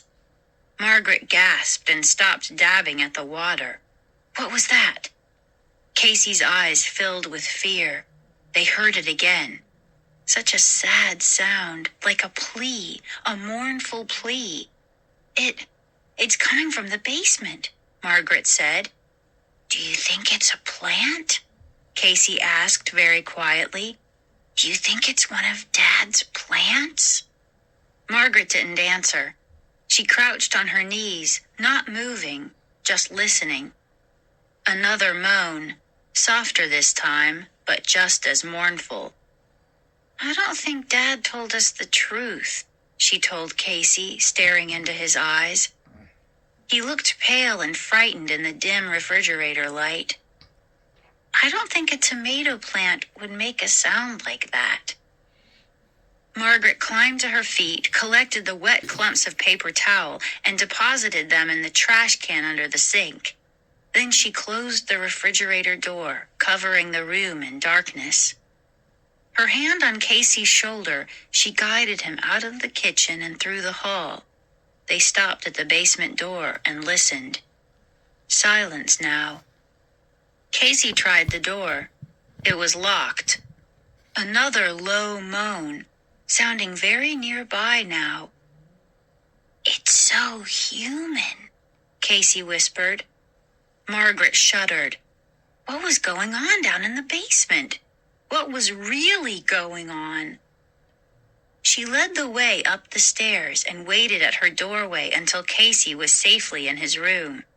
He gave her a wave, yawning silently, and closed the door behind him. A few seconds later, Margaret was back in her bed, the covers pulled up to her chin despite the warmth of the night. Her mouth was still achingly dry, she realized. She had never managed to get a drink. Somehow she drifted into a restless sleep. Her alarm went off at 7:30. She sat up and thought about school. Then she remembered there was no school for the next 2 days because of some kind of teachers' conference. She turned off the clock radio, slumped back onto her pillow, and tried to go back to sleep. But she was awake now, thoughts of the night before pouring back into her mind, flooding her with the fear she had felt just a few hours earlier. She stood up and stretched and decided to go talk to her father, to confront him first thing, to ask all the questions she wanted to ask. If I don't, he'll disappear down to the basement, and I'll sit around thinking these frightening thoughts all day, she told herself. I don't want to be terrified of my own father. I don't. She pulled a light cotton robe over her pajamas, found her slippers in the cluttered closet, and stepped out into the hallway. It was hot and stuffy in the hall, almost suffocating. Pale morning light filtered down from the skylight overhead. She stopped in front of Casey's room, wondering if she should wake him so that he could ask their father questions too. No, she decided, the poor guy was up half the night. I'll let him sleep. Taking a deep breath, she walked the rest of the hall and stopped at her parents' bedroom. The door was open. Dad? No reply. Dad, are you up? She stepped into the room. Dad? He didn't seem to be there. The air in here was heavy and smelled strangely sour. The curtains were drawn. The bedclothes were rumpled and tossed down at the foot of the bed. Margaret took a few more steps toward the bed. Dad? No.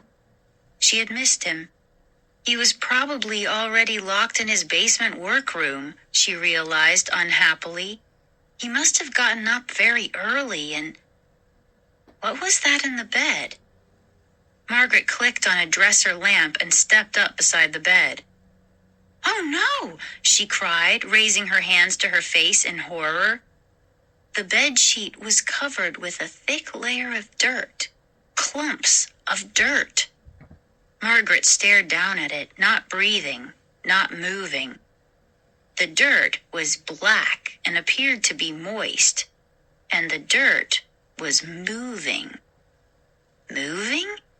It can't be, Margaret thought. That's impossible. She leaned down to take a closer look at the layer of dirt. No, the dirt wasn't moving. The dirt was filled with dozens of moving insects and long brown earthworms, all crawling through the wet black clumps that lined her father's bed. Chapter 11. Casey didn't come downstairs until 10:30. Before his arrival, Margaret had made herself breakfast, managed to pull on jeans and a t-shirt, had talked to Diane on the phone for half an hour, and had spent the rest of the time pacing back and forth in the living room, trying to decide what to do. Desperate to talk to her dad, she had banged a few times on the basement door, timidly at first, and then loudly. But he either couldn't hear her or chose not to.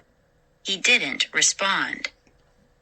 When Casey finally emerged, she poured him a tall glass of orange juice and led him out to the backyard to talk. It was a hazy day, the sky mostly yellow, the air already stifling hot even though the sun was still hovering low over the hills. Walking toward the block of green shade cast by the hedges, she told her brother about their dad's green blood and about the insect-filled dirt in his bed. Casey stood open-mouthed, holding the glass of orange juice in front of him untouched. He stared at Margaret and didn't say anything for a very long time. Finally, he set the orange juice down on the lawn and said, "What should we do?" in a voice just above a whisper. Margaret shrugged. "I wish Mom would call." "Would you tell her everything?" Casey asked, shoving his hands deep into the pockets of his baggy shorts.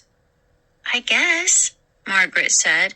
"I don't know if she'd believe it, but it's so scary," Casey said. "I mean, he's our dad. We've known him our whole lives. I know," Margaret said, "but he's not the same. Maybe he can explain it all," Casey said thoughtfully. "Maybe there's a good reason for everything. You know, like the leaves on his head." "We asked him about that," Margaret reminded her brother. "He just said it was a side effect. Not much of an explanation." Casey nodded but didn't reply. "I told some of it to Diane," Margaret admitted. Casey looked up at her in surprise. "Well, I had to tell somebody," she snapped edgily. "Diane thought I should call the police." "Huh?" Casey shook his head. "Dad hasn't done anything wrong, has he? What would the police do?" "I know," Margaret replied. "That's what I told Diane. But she said there's got to be some kind of law against being a mad scientist." "Dad isn't a mad scientist," Casey said angrily. "That's stupid. He's just... Just what? Margaret thought. What is he? A few hours later, they were still in the backyard, trying to figure out what to do, when the kitchen door opened and their father called them to come in. Margaret looked at Casey in surprise. "I don't believe it. He came upstairs." "Maybe we can talk to him," Casey said. They both raced into the kitchen. Dr. Brewer, his Dodgers cap in place, flashed them a smile as he set 2 soup bowls down on the table. "Hi," he said brightly. "Lunchtime." "Huh? You made lunch?" Casey exclaimed, unable to conceal his astonishment. "Dad, we've got to talk," Margaret said seriously. "Afraid I don't have much time," he said, avoiding her stare. "Sit down. Try this new dish. I want to see if you like it." Margaret and Casey obediently took their places at the table. "What is this stuff?" Casey cried.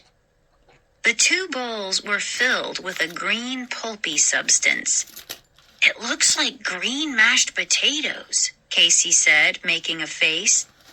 "It's something different," Dr. Brewer said mysteriously, standing over them at the head of the table. "Go ahead, taste it. I bet you'll be surprised." "Dad, you've never made lunch for us before," Margaret said, trying to keep the suspicion out of her voice.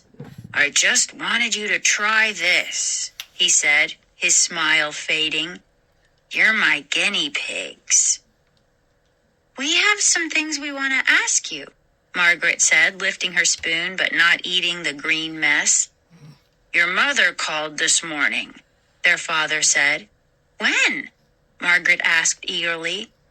Just a short while ago. I guess you were outside and didn't hear the phone ring. What did she say? Casey asked, staring down at the bowl in front of him. Aunt Eleanor is doing better. She's been moved out of intensive care. Your mom may be able to come home soon. Great! Margaret and Casey cried in unison. Eat, Dr. Brewer instructed, pointing to the bowls. Aren't you going to have some? Casey asked, rolling his spoon around in his fingers. No, their father replied quickly. I already ate. He leaned with both hands against the tabletop. Margaret saw that his cut hand was freshly bandaged. Dad, last night, she started, but he cut her off. Eat, will you? Try it. But what is it? Casey demanded, whining. It doesn't smell too good. I think you'll like the taste, Dr. Brewer insisted impatiently. It should taste very sweet. He stared at them, urging them to eat the green stuff. Staring into the bowl at the mysterious substance, Margaret was suddenly frozen with fear. He's too eager for us to eat this, she thought, glancing up at her brother. He's too desperate. He's never made lunch before. Why did he make this? And why won't he tell us what it is? What's going on here? She wondered. And Casey's expression revealed that he was wondering the same thing. Is Dad trying to do something to us? Is this green stuff going to change us or hurt us? Or make us grow leaves too? What crazy thoughts, Margaret realized. But she also realized that she was terrified of whatever this stuff was he was trying to feed them. What's the matter with you two? Their father cried impatiently. He raised his hand in an eating gesture. Pick up your spoons. Come on. What are you waiting for? Margaret and Casey raised their spoons and dropped them into the soft green substance. But they didn't raise the spoons to their mouths. They couldn't. Eat! Eat! Dr. Brewer screamed, pounding the table with his good hand. What are you waiting for? Eat your lunch. Go ahead. Eat it. He's giving us no choice, Margaret thought. Her hand was trembling as she reluctantly raised the spoon to her mouth. Chapter 12. Go ahead. You'll like it, Dr. Brewer insisted, leaning over the table. Casey watched as Margaret raised the spoon to her lips. The doorbell rang. Who could that be? Dr. Brewer asked, very annoyed at the interruption. I'll be right back, kids. He lumbered out to the front hall. Saved by the bell, Margaret said, dropping the spoon back into the bowl with a sickening plop. This stuff is disgusting, Casey whispered. It's some kind of plant food or something. Yuck. Quick, Margaret said, jumping up and grabbing the two bowls. Help me. They rushed to the sink, pulled out the wastebasket, and scooped the contents of both bowls into the garbage. Then they carried the bowls back to the table and set them down beside the spoons. Let's go see who's at the door, Casey said. They crept into the hall in time to see a man carrying a black briefcase step into the front entranceway and greet their father with a short handshake. The man had a tanned, bald head and was wearing large blue-lensed sunglasses. He had a brown mustache and was wearing a navy blue suit with a red and white striped tie. Mr. Martinez, their father exclaimed. What a surprise! That's Dad's old boss from Polytech, Margaret whispered to Casey. I know, Casey replied peevishly. I said weeks ago I'd come check up on how your work is coming along. Martinez said, sniffing the air for some reason. Wellington gave me a lift. My car's in the garage for a change. Well, I'm not really ready, Dr. Brewer stammered, looking very uncomfortable even from Margaret's vantage point behind him. I wasn't expecting anyone. I don't think this is a good time. No problem. I'll just have a quick look, Martinez said, putting a hand on Dr. Brewer's shoulder as if to calm him. I've always been so interested in your work. You know that. And you know that it wasn't my idea to let you go. The board forced me. They gave me no choice. But I'm not giving up on you. I promise you that. Come on. Let's see what kind of progress you're making. Well, Dr. Brewer couldn't hide his displeasure at Mr. Martinez's surprise appearance. He scowled and tried to block the path to the basement steps. At least it seemed that way to Margaret, who watched silently beside her brother. Mr. Martinez stepped past Dr. Brewer and pulled open the basement door. Hi, guys. Mr. Martinez gave the two kids a wave, hoisting his briefcase as if it weighed 2 tons. Their father looked surprised to see them there. Did you kids finish your lunch? Yeah, it was pretty good, Casey lied. The answer seemed to please Dr. Brewer.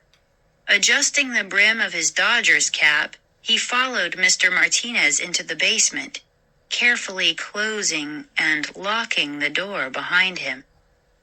Maybe he'll give Dad his job back, Casey said, walking back into the kitchen.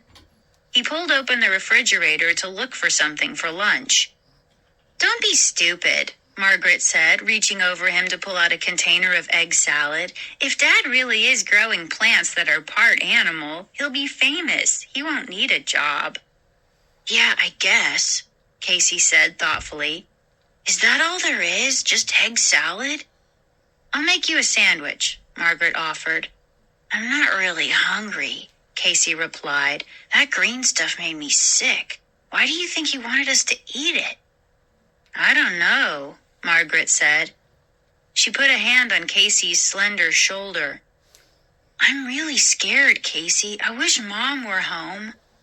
Me too, he said quietly. Margaret put the egg salad back into the refrigerator. She closed the door, then leaned her hot forehead against it. Casey, what? Do you think Dad is telling us the truth? About what?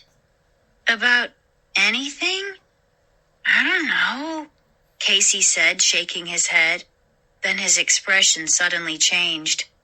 There's one way to find out, he said, his eyes lighting up. Huh? What do you mean? Margaret pushed herself away from the refrigerator. The first chance we get. The first time Dad is away, Casey whispered. Let's go back down in the basement and see for ourselves what he's doing. Chapter 13. They got their chance the next afternoon when their father emerged from the basement, red metal tool chest in hand. I promised Mr. Henry next door I'd help him install a new sink in his bathroom, he explained, adjusting his Dodgers cap with his free hand. When are you coming back? Casey asked, glancing at Margaret. Not very subtle, Casey, Margaret thought, rolling her eyes. It shouldn't take more than a couple of hours, Dr. Brewer said. He disappeared out the kitchen door. They watched him cut through the hedges in the backyard and head to Mr. Henry's back door. It's now or never, Margaret said, glancing doubtfully at Casey. Think we can do this? She tried the door. Locked as usual. No problem, Casey said, a mischievous grin spreading across his face. Go get a paper clip. I'll show you what my friend Kevin taught me last week. Margaret obediently found a paper clip on her desk and brought it to him. Casey straightened the clip out, then poked it into the lock. In a few seconds, he hummed a triumphant fanfare and pulled the door open. Now you're an expert lock picker, huh? Your friend Kevin is a good guy to know, Margaret said, shaking her head. Casey grinned and motioned for Margaret to go first. Okay, let's not think about it. Let's just do it, Margaret said, summoning her courage and stepping onto the landing. A few seconds later, they were in the basement. Knowing a little of what to expect down here didn't make it any less frightening.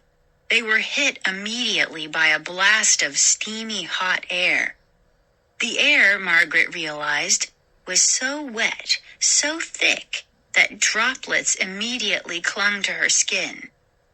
Squinting against the sudden bright light, they stopped in the doorway to the plant room. The plants seemed taller, thicker, more plentiful than the first time they had ventured down here. Long, sinewy tendrils drooped from thick yellow stalks.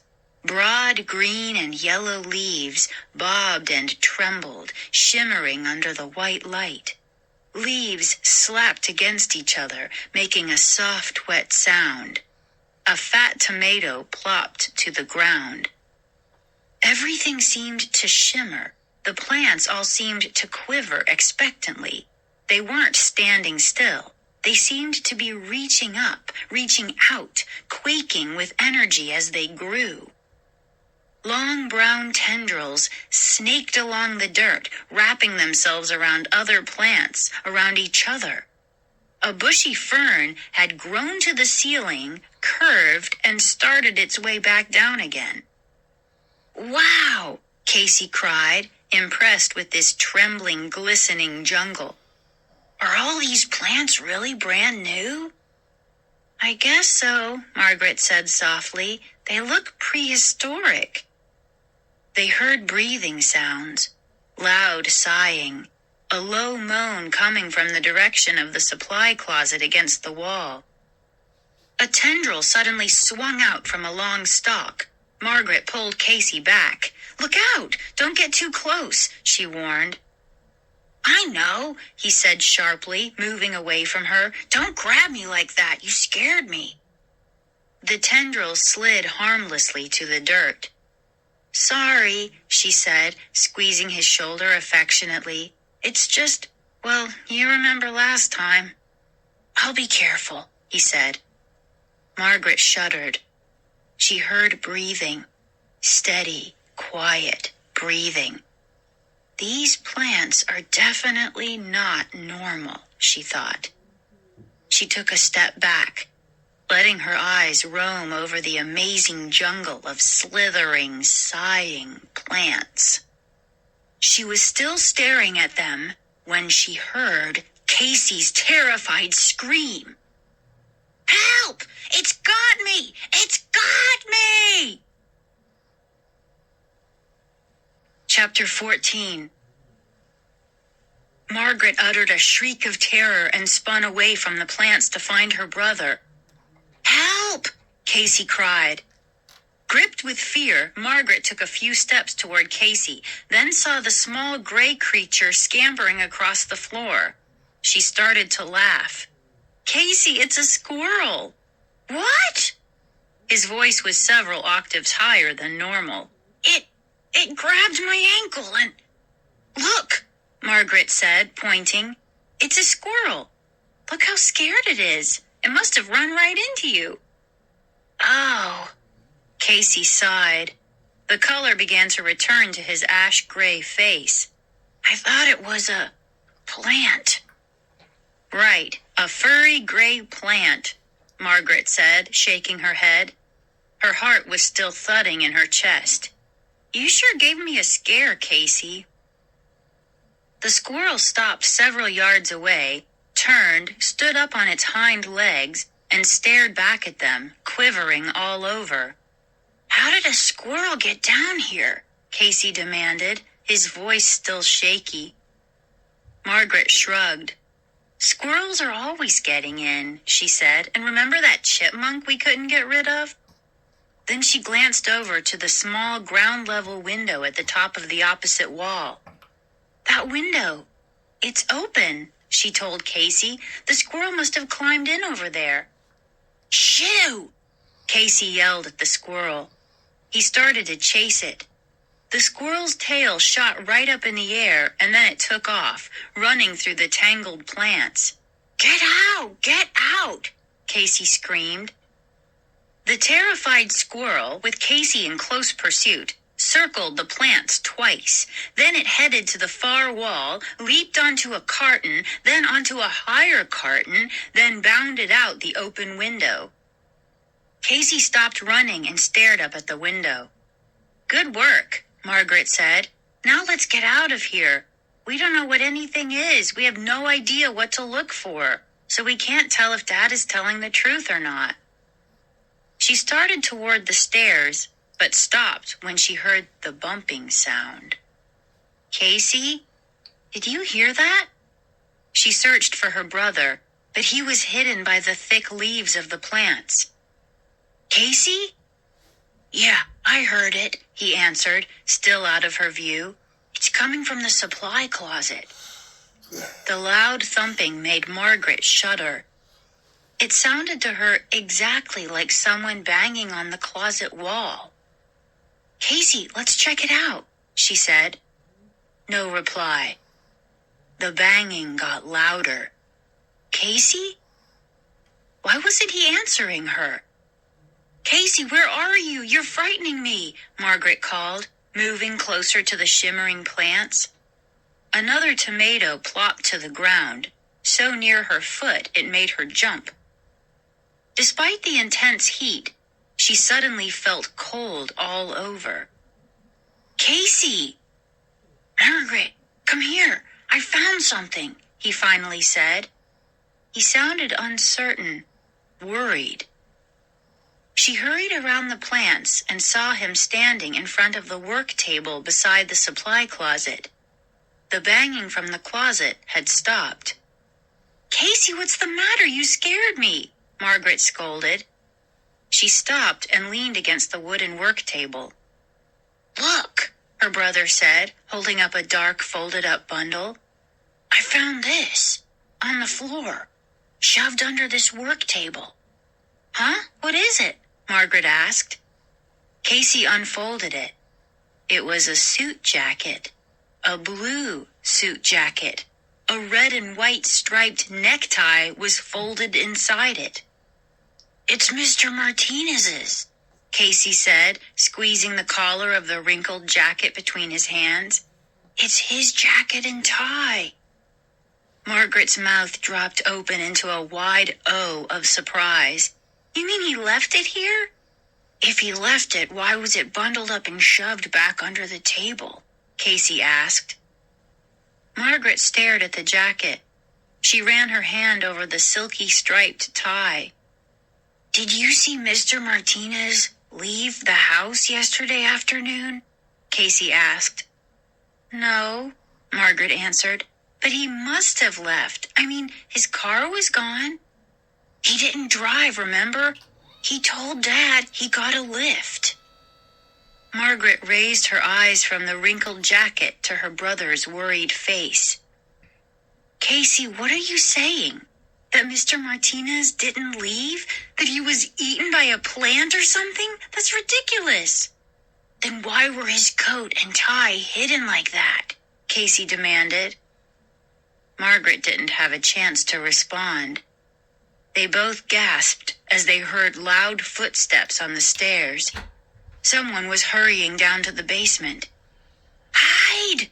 Margaret whispered. "Where?" Casey asked, his eyes wide with panic. Chapter 15.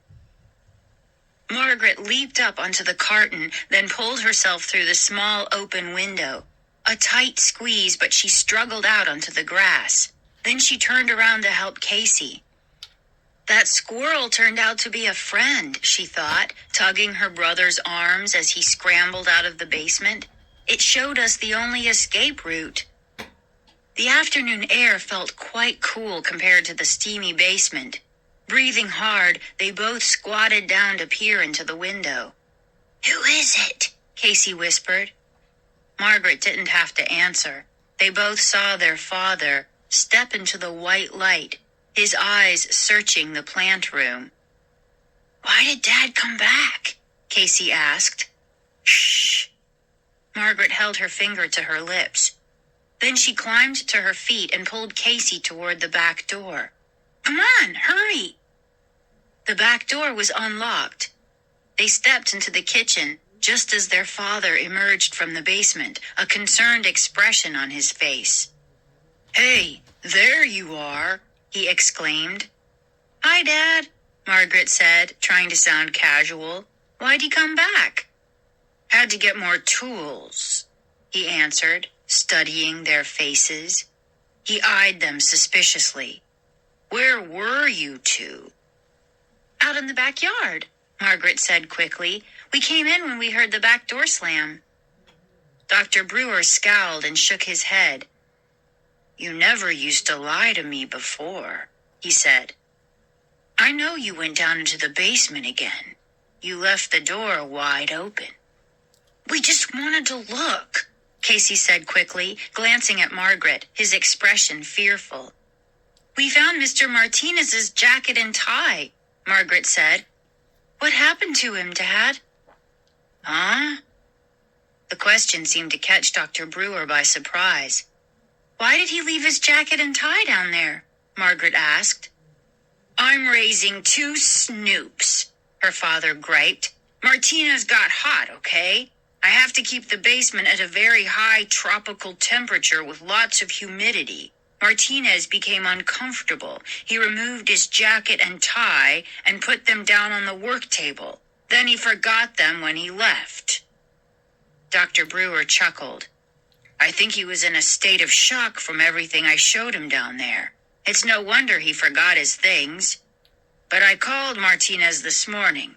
I'm going to drive over and return his stuff when I finish at Mr. Henry's." Margaret saw a smile break out on Casey's face. She felt relieved, too. It was good to know that Mr. Martinez was okay. How awful to suspect my own father of doing something terrible to someone, she thought. But she couldn't help herself. The fear returned every time she saw him. "I'd better get going," Dr. Brewer said. Carrying the tools he had picked up, he started toward the back door, but he stopped at the end of the hall and turned around. "Don't go back in the basement, okay? It really could be dangerous. You could be very sorry." Margaret listened to the screen door slam behind him. Was that a warning or a threat? She wondered. Chapter 16.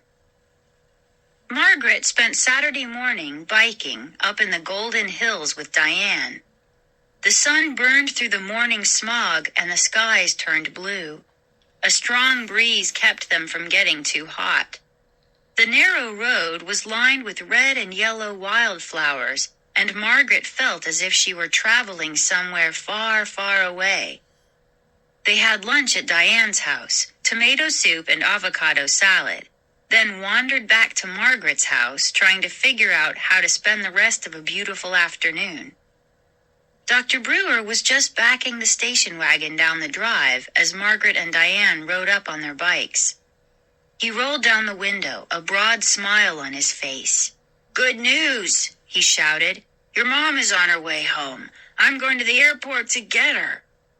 "Oh, that's great," Margaret exclaimed, so happy she could almost cry. Margaret and Diane waved and pedaled up the driveway. "I'm so happy," Margaret thought. "It'll be so good to have her back. Someone I can talk to, someone who can explain about Dad." They looked through some old copies of 17 and People in Margaret's room, listening to some music that Margaret had recently bought.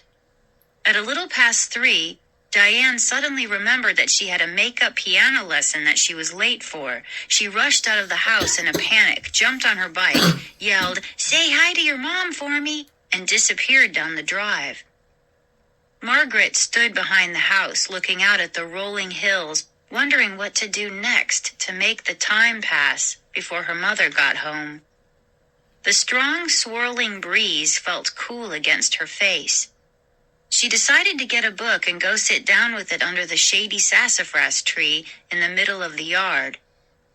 She turned and pulled open the kitchen door, and Casey came running up. "Where are our kites?" he asked, out of breath. "Kites? I don't know. Why?" Margaret asked. "Hey." She grabbed his shoulder to get his attention. "Mom's coming home. She should be here in an hour or so." "Great," he cried. "Just enough time to fly some kites. It's so windy. Come on. Want to fly 'em with me?" "Sure," Margaret said. It would help pass the time. She thought hard, trying to remember where they put the kites. "Are they in the garage?" "No," Casey told her. "I know. They're in the basement, on those shelves. The string, too." He pushed past her into the house. "I'll jimmy the lock and go down and get them." "Hey, Casey, be careful down there," she called after him. He disappeared into the hallway. Margaret had second thoughts. She didn't want Casey down there in the plant room by himself. "Wait up," she called. "I'll come with you." They made their way down the stairs quickly, into the hot, steamy air, into the bright lights. The plants seemed to bend toward them, to reach out to them as they walked by. Margaret tried to ignore them. Walking right behind Casey, she kept her eyes on the tall metal shelves straight ahead. The shelves were deep and filled with old, unwanted toys, games, and sports equipment, a plastic tent, some old sleeping bags. Casey got there first and started rummaging around on the lower shelves. "I know they're here somewhere," he said. "Yeah, I remember storing them here," Margaret said, running her eyes over the top shelves. Casey, down on his knees, started pulling boxes off the bottom shelf. Suddenly he stopped. "Whoa, Margaret." "Huh?" She took a step back. "What is it?" "Look at this," Casey said softly. He pulled something out from behind the shelves, then stood up with it bundled in his hands. Margaret saw that he was holding a pair of black shoes and a pair of blue trousers. Blue suit trousers? His face suddenly pale, his features drawn, Casey let the shoes drop to the floor.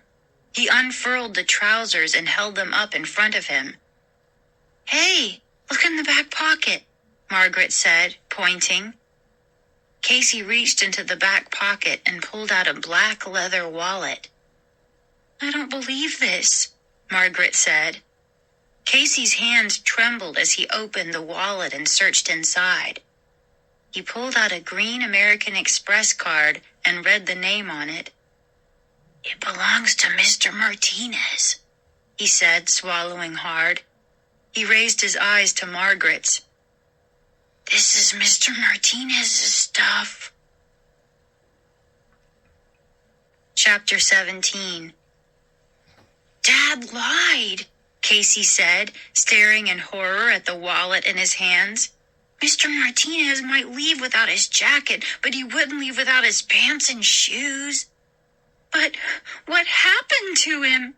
Margaret asked, feeling sick. Casey slammed the wallet shut. He shook his head sadly but didn't reply.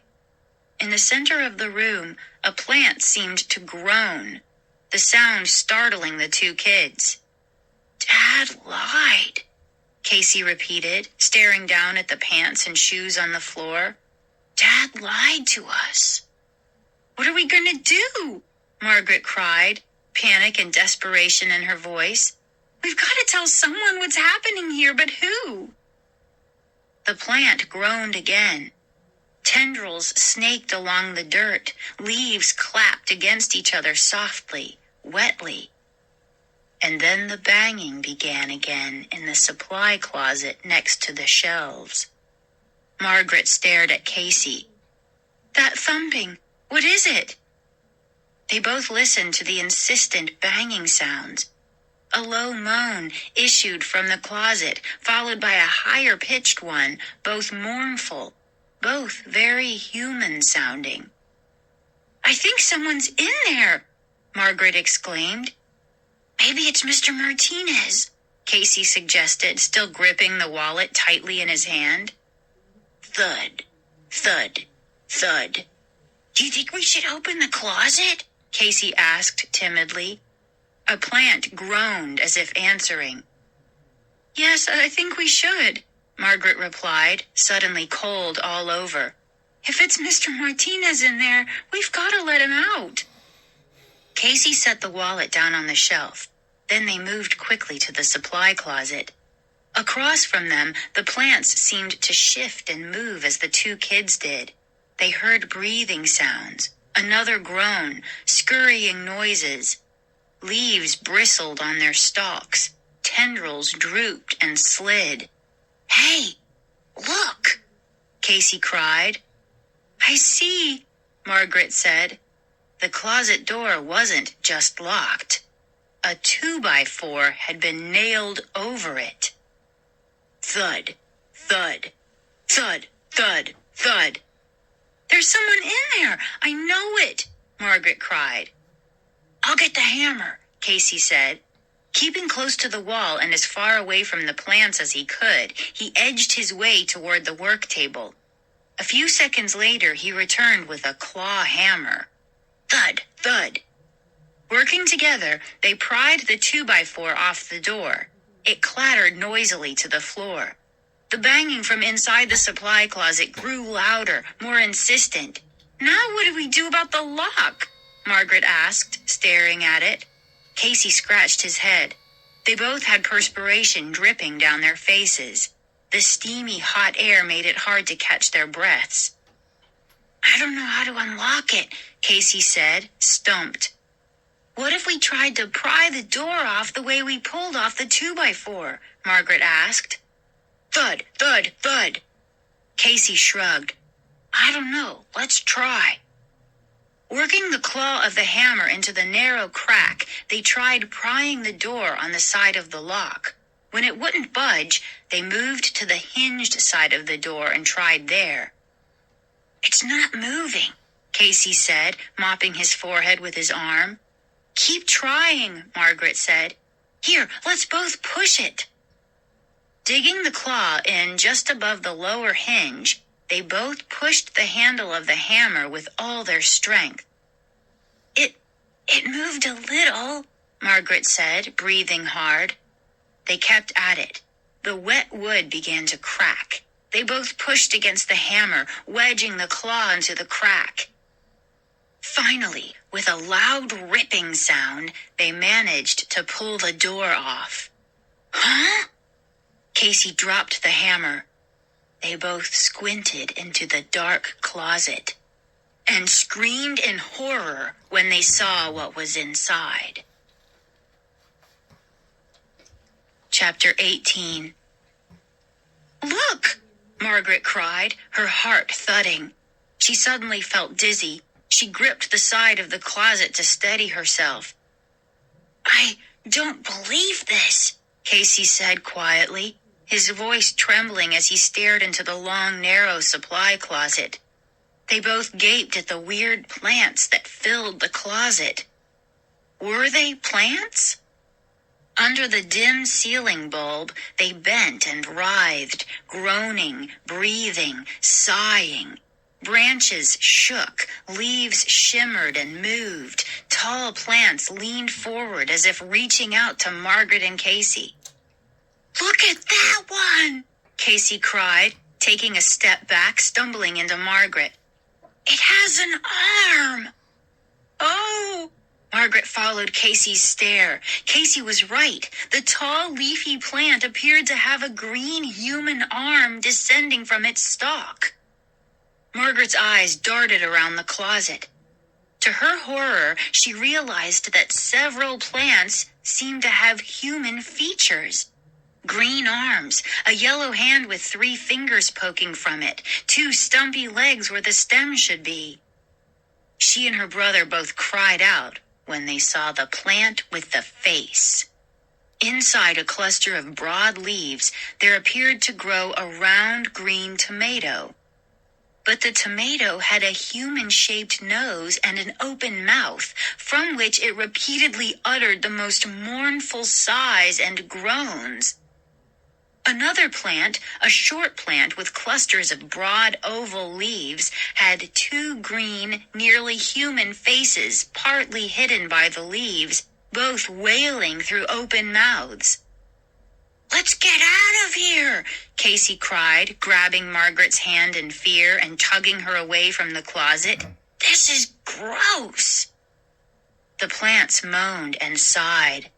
Green, fingerless hands reached out to Margaret and Casey. A yellow, sick-looking plant near the wall made choking sounds. A tall, flowering plant staggered toward them, thin, tendril-like arms outstretched. "Wait!" Margaret cried, pulling her hand out of Casey's. She spotted something on the closet floor behind the moaning, shifting plants. "Casey, what's that?" she asked, pointing. She struggled to focus her eyes in the dim light of the closet. On the floor behind the plants, near the shelves on the back wall, were two human feet. Margaret stepped cautiously into the closet. The feet, she saw, were attached to legs. "Margaret, let's go!" Casey pleaded. "No, look, there's someone back there," Margaret said, staring hard. "Huh?" "A person, not a plant," Margaret said. She took another step. A soft green arm brushed against her side. "Margaret, what are you doing?" Casey asked, his voice high and frightened. "I have to see who it is," Margaret said. She took a deep breath and held it. Then, ignoring the moans, the sighs, the green arms reaching out to her, the hideous green tomato faces, she plunged through the plants to the back of the closet. "Dad!" she cried. Her father was lying on the floor, his hands and feet tied tightly with plant tendrils, his mouth gagged by a wide strip of elastic tape. "Margaret!" Casey was beside her. He lowered his eyes to the floor. "Oh, no!" Their father stared up at them, pleading with his eyes. "Mm-hmm," he cried, struggling to talk through the gag. Margaret dived to the floor and started to untie him. "No, stop!" Casey cried and pulled her back by the shoulders. "Casey, let go of me. What's wrong with you?" Margaret cried angrily. "It's Dad. It can't be Dad," Casey said, still holding her by the shoulders. "Dad is at the airport, remember?" Behind them, the plants seemed to be moaning in unison, a terrifying chorus. A tall plant fell over and rolled toward the open closet door. "Mm-hmm," their father continued to plead, struggling at the tendrils that imprisoned him. "I've got to untie him," Margaret told her brother. "Let go of me." "No," Casey insisted. "Margaret, look at his head." Margaret turned her eyes to her father's head. He was bareheaded, no Dodgers cap. He had tufts of green leaves growing where his hair should be. "We've already seen that," Margaret snapped. "It's a side effect, remember?" She reached down to pull at her father's restraints. "No, don't," Casey insisted. Okay, Margaret said. "I'll just pull the tape off his mouth. I won't untie him." She reached down and tugged at the elastic tape until she managed to get it off. "Kids, I'm so glad to see you," Dr. Brewer said. "Quick, untie me." "How did you get in here?" Casey demanded, standing above him, hands on his hips, staring down at him suspiciously. "We saw you leave for the airport." "That wasn't me," Dr. Brewer said. "I've been locked in here for days." "Huh?" Casey cried. "But we saw you," Margaret started. "It wasn't me. It's a plant," Dr. Brewer said. "It's a plant copy of me." "Dad?" Casey said. "Please, there's no time to explain." their father said urgently, raising his leaf-covered head to look quickly toward the closet doorway. "Just untie me, quick!" "The father we've been living with? He's a plant?" Margaret cried, swallowing hard. "Yes, please, untie me." Margaret reached for the tendrils. "No," Casey insisted. "How do we know you're telling the truth?" "I'll explain everything, I promise," he pleaded. "Hurry, our lives are at stake. Mr. Martinez is in here too." Startled, Margaret turned her eyes to the far wall. Sure enough, Mr. Martinez also lay on the floor, bound and gagged. "Let me out, please," her father cried. Margaret couldn't stand it anymore. "I'm untying him," she told Casey, and bent down to start grappling with the tendrils. Her father sighed gratefully. Casey bent down and reluctantly began working at the tendrils too. Finally, they had loosened them enough so their father could slip out.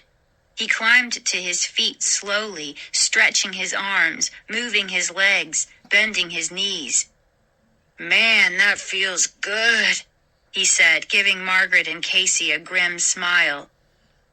"Dad, should we untie Mr. Martinez?" Margaret asked. But without warning, Dr. Brewer pushed past the two kids and made his way out of the closet. "Dad, whoa, where are you going?" Margaret called. "You said you'd explain everything," Casey insisted. He and his sister ran through the moaning plants, following their father. I will. Breathing hard, Dr. Brewer strode quickly to the woodpile against the far wall. Margaret and Casey both gasped as he picked up an axe. He spun around to face them, holding the thick axe handle with both hands, his face frozen with determination. He started toward them. "Dad, what are you doing?" Margaret cried. Chapter 19. Swinging the axe onto his shoulder, Dr. Brewer advanced on Margaret and Casey. He groaned from the effort of raising the heavy tool, his face reddening, his eyes wide, excited. "Dad, please!" Margaret cried, gripping Casey's shoulder, backing up toward the jungle of plants in the center of the room. "What are you doing?" she repeated. "He's not our real father," Casey cried. "I told you we shouldn't untie him." "He is our real father," Margaret insisted. "I know he is." She turned her eyes to her father, looking for an answer. But he stared back at them, his face filled with confusion and menace, the axe in his hands gleaming under the bright ceiling lights. "Dad, answer us," Margaret demanded. "Answer us." Before Dr. Brewer could reply, they heard loud, rapid footsteps clumping down the basement steps. All three of them turned to the doorway of the plant room to see an alarmed-looking Dr. Brewer enter. He grabbed the bill of his Dodgers cap as he strode angrily toward the two kids. "What are you two doing down here?" he cried. "You promised me. Here's your mother. Don't you want to—" Mrs. Brewer appeared at his side.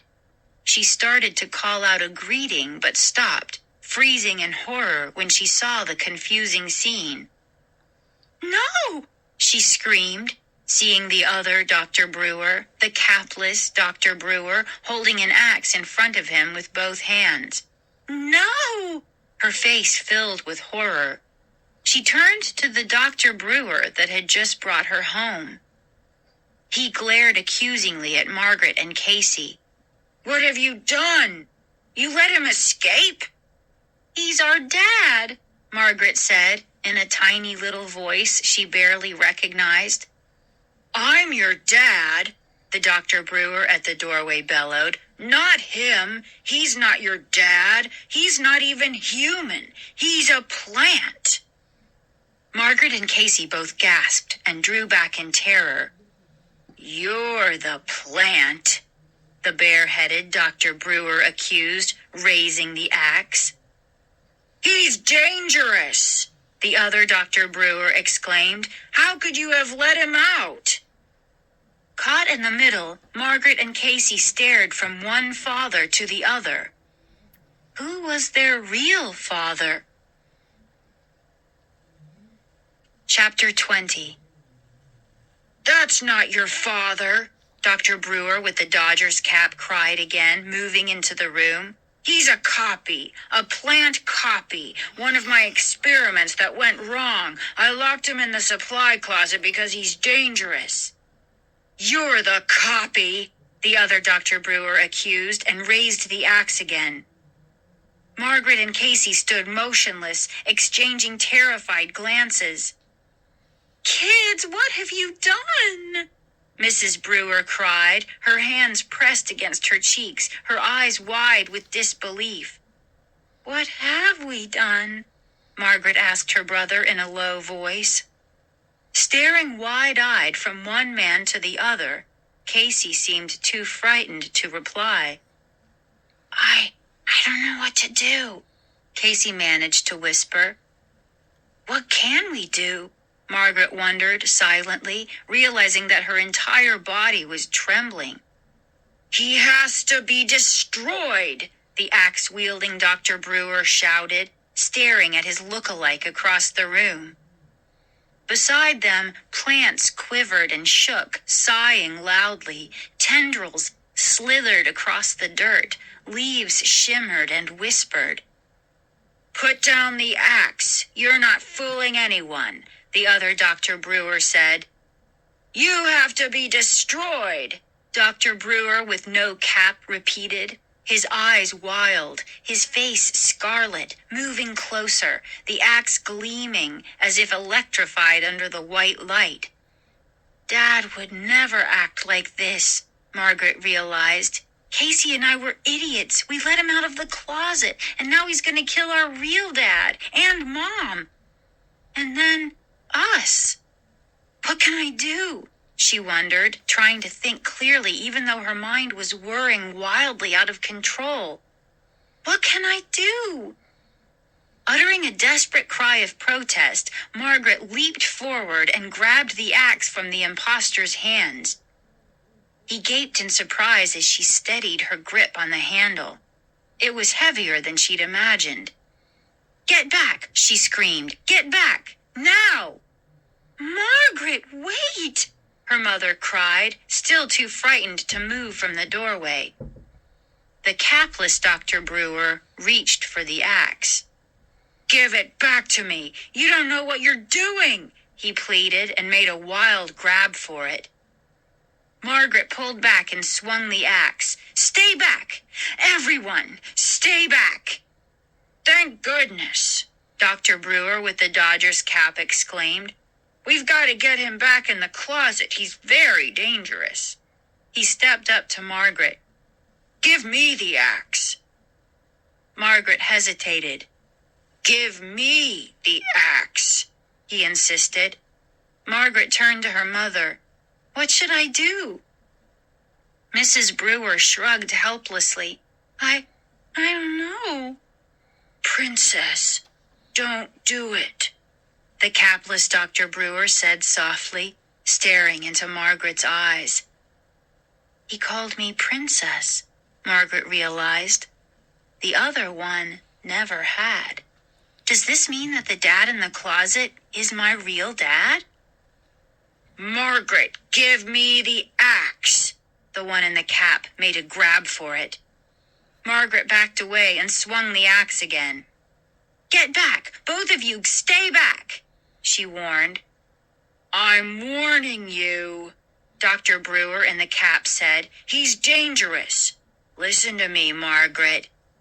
"Get back!" she repeated, desperately trying to decide what to do. Which one is my real dad? Which one? Which one? Which one? Her eyes darting back and forth from one to the other, she saw that each of them had a bandage around his right hand, and it gave her an idea. "Casey, there's a knife on the wall over there," she said, still holding the axe poised. "Get it for me, fast." Casey obediently hurried to the wall. It took him a short while to find the knife among all the tools hanging there. He reached up on tiptoe to pull it down, then hurried back to Margaret with it. Margaret lowered the axe and took the long-bladed knife from him.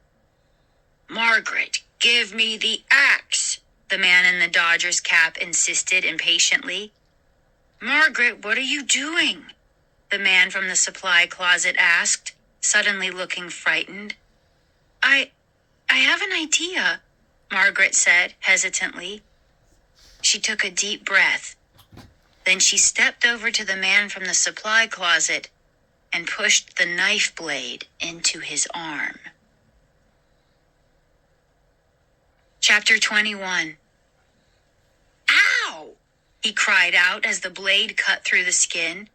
Margaret pulled the knife back, having made a tiny puncture hole. Red blood trickled from the hole. "He's our real dad," she told Casey, sighing with relief. "Here, Dad." She handed him the axe. "Margaret, you're wrong!" the man in the baseball cap cried in alarm. "He's tricked you! He's tricked you!" The capless Dr. Brewer moved quickly. He picked up the axe, took 3 steps forward, pulled the axe back, and swung with all his might. The Dr. Brewer in the cap opened his mouth wide and uttered a hushed cry of alarm. The cry was choked off as the axe cut easily through his body, slicing him in 2. A thick green liquid oozed from the wound, and as the man fell, his mouth locking open in disbelief and horror, Margaret could see that his body was actually a stem. He had no bones, no human organs. The body thudded to the floor. Green liquid puddled around it. "Princess, we're okay!" Dr. Brewer cried, flinging the axe aside. "You guessed right!" "It wasn't a guess," Margaret said, sinking into his arms. "I remembered the green blood. I saw it late at night. One of you was in the bathroom bleeding green blood. I knew my real dad would have red blood." "We're okay," Mrs. Brewer cried, rushing into her husband's arms. "We're okay. We're all okay." All 4 of them rushed together in an emotional family hug.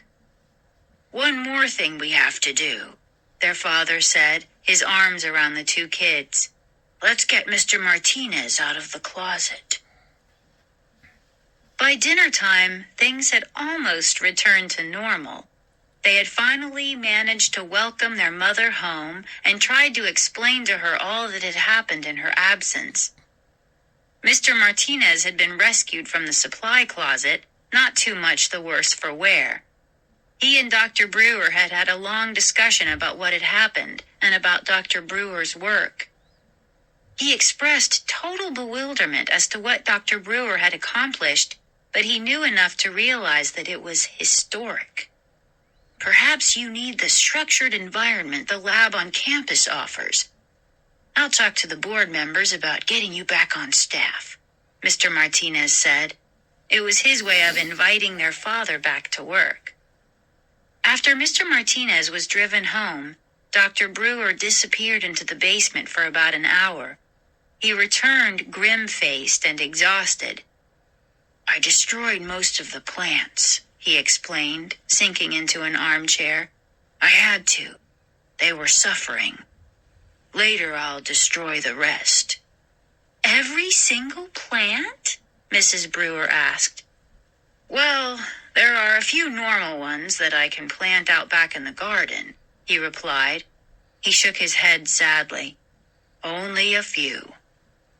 At dinner, he finally had the strength to explain to Margaret, Casey, and Mrs. Brewer what had happened down in the basement. "I was working on a super plant," he said, "trying to electronically make a new plant using DNA elements from other plants. Then I accidentally cut my hand on a slide. I didn't realize it, but some of my blood got mixed in with the plant molecules I was using.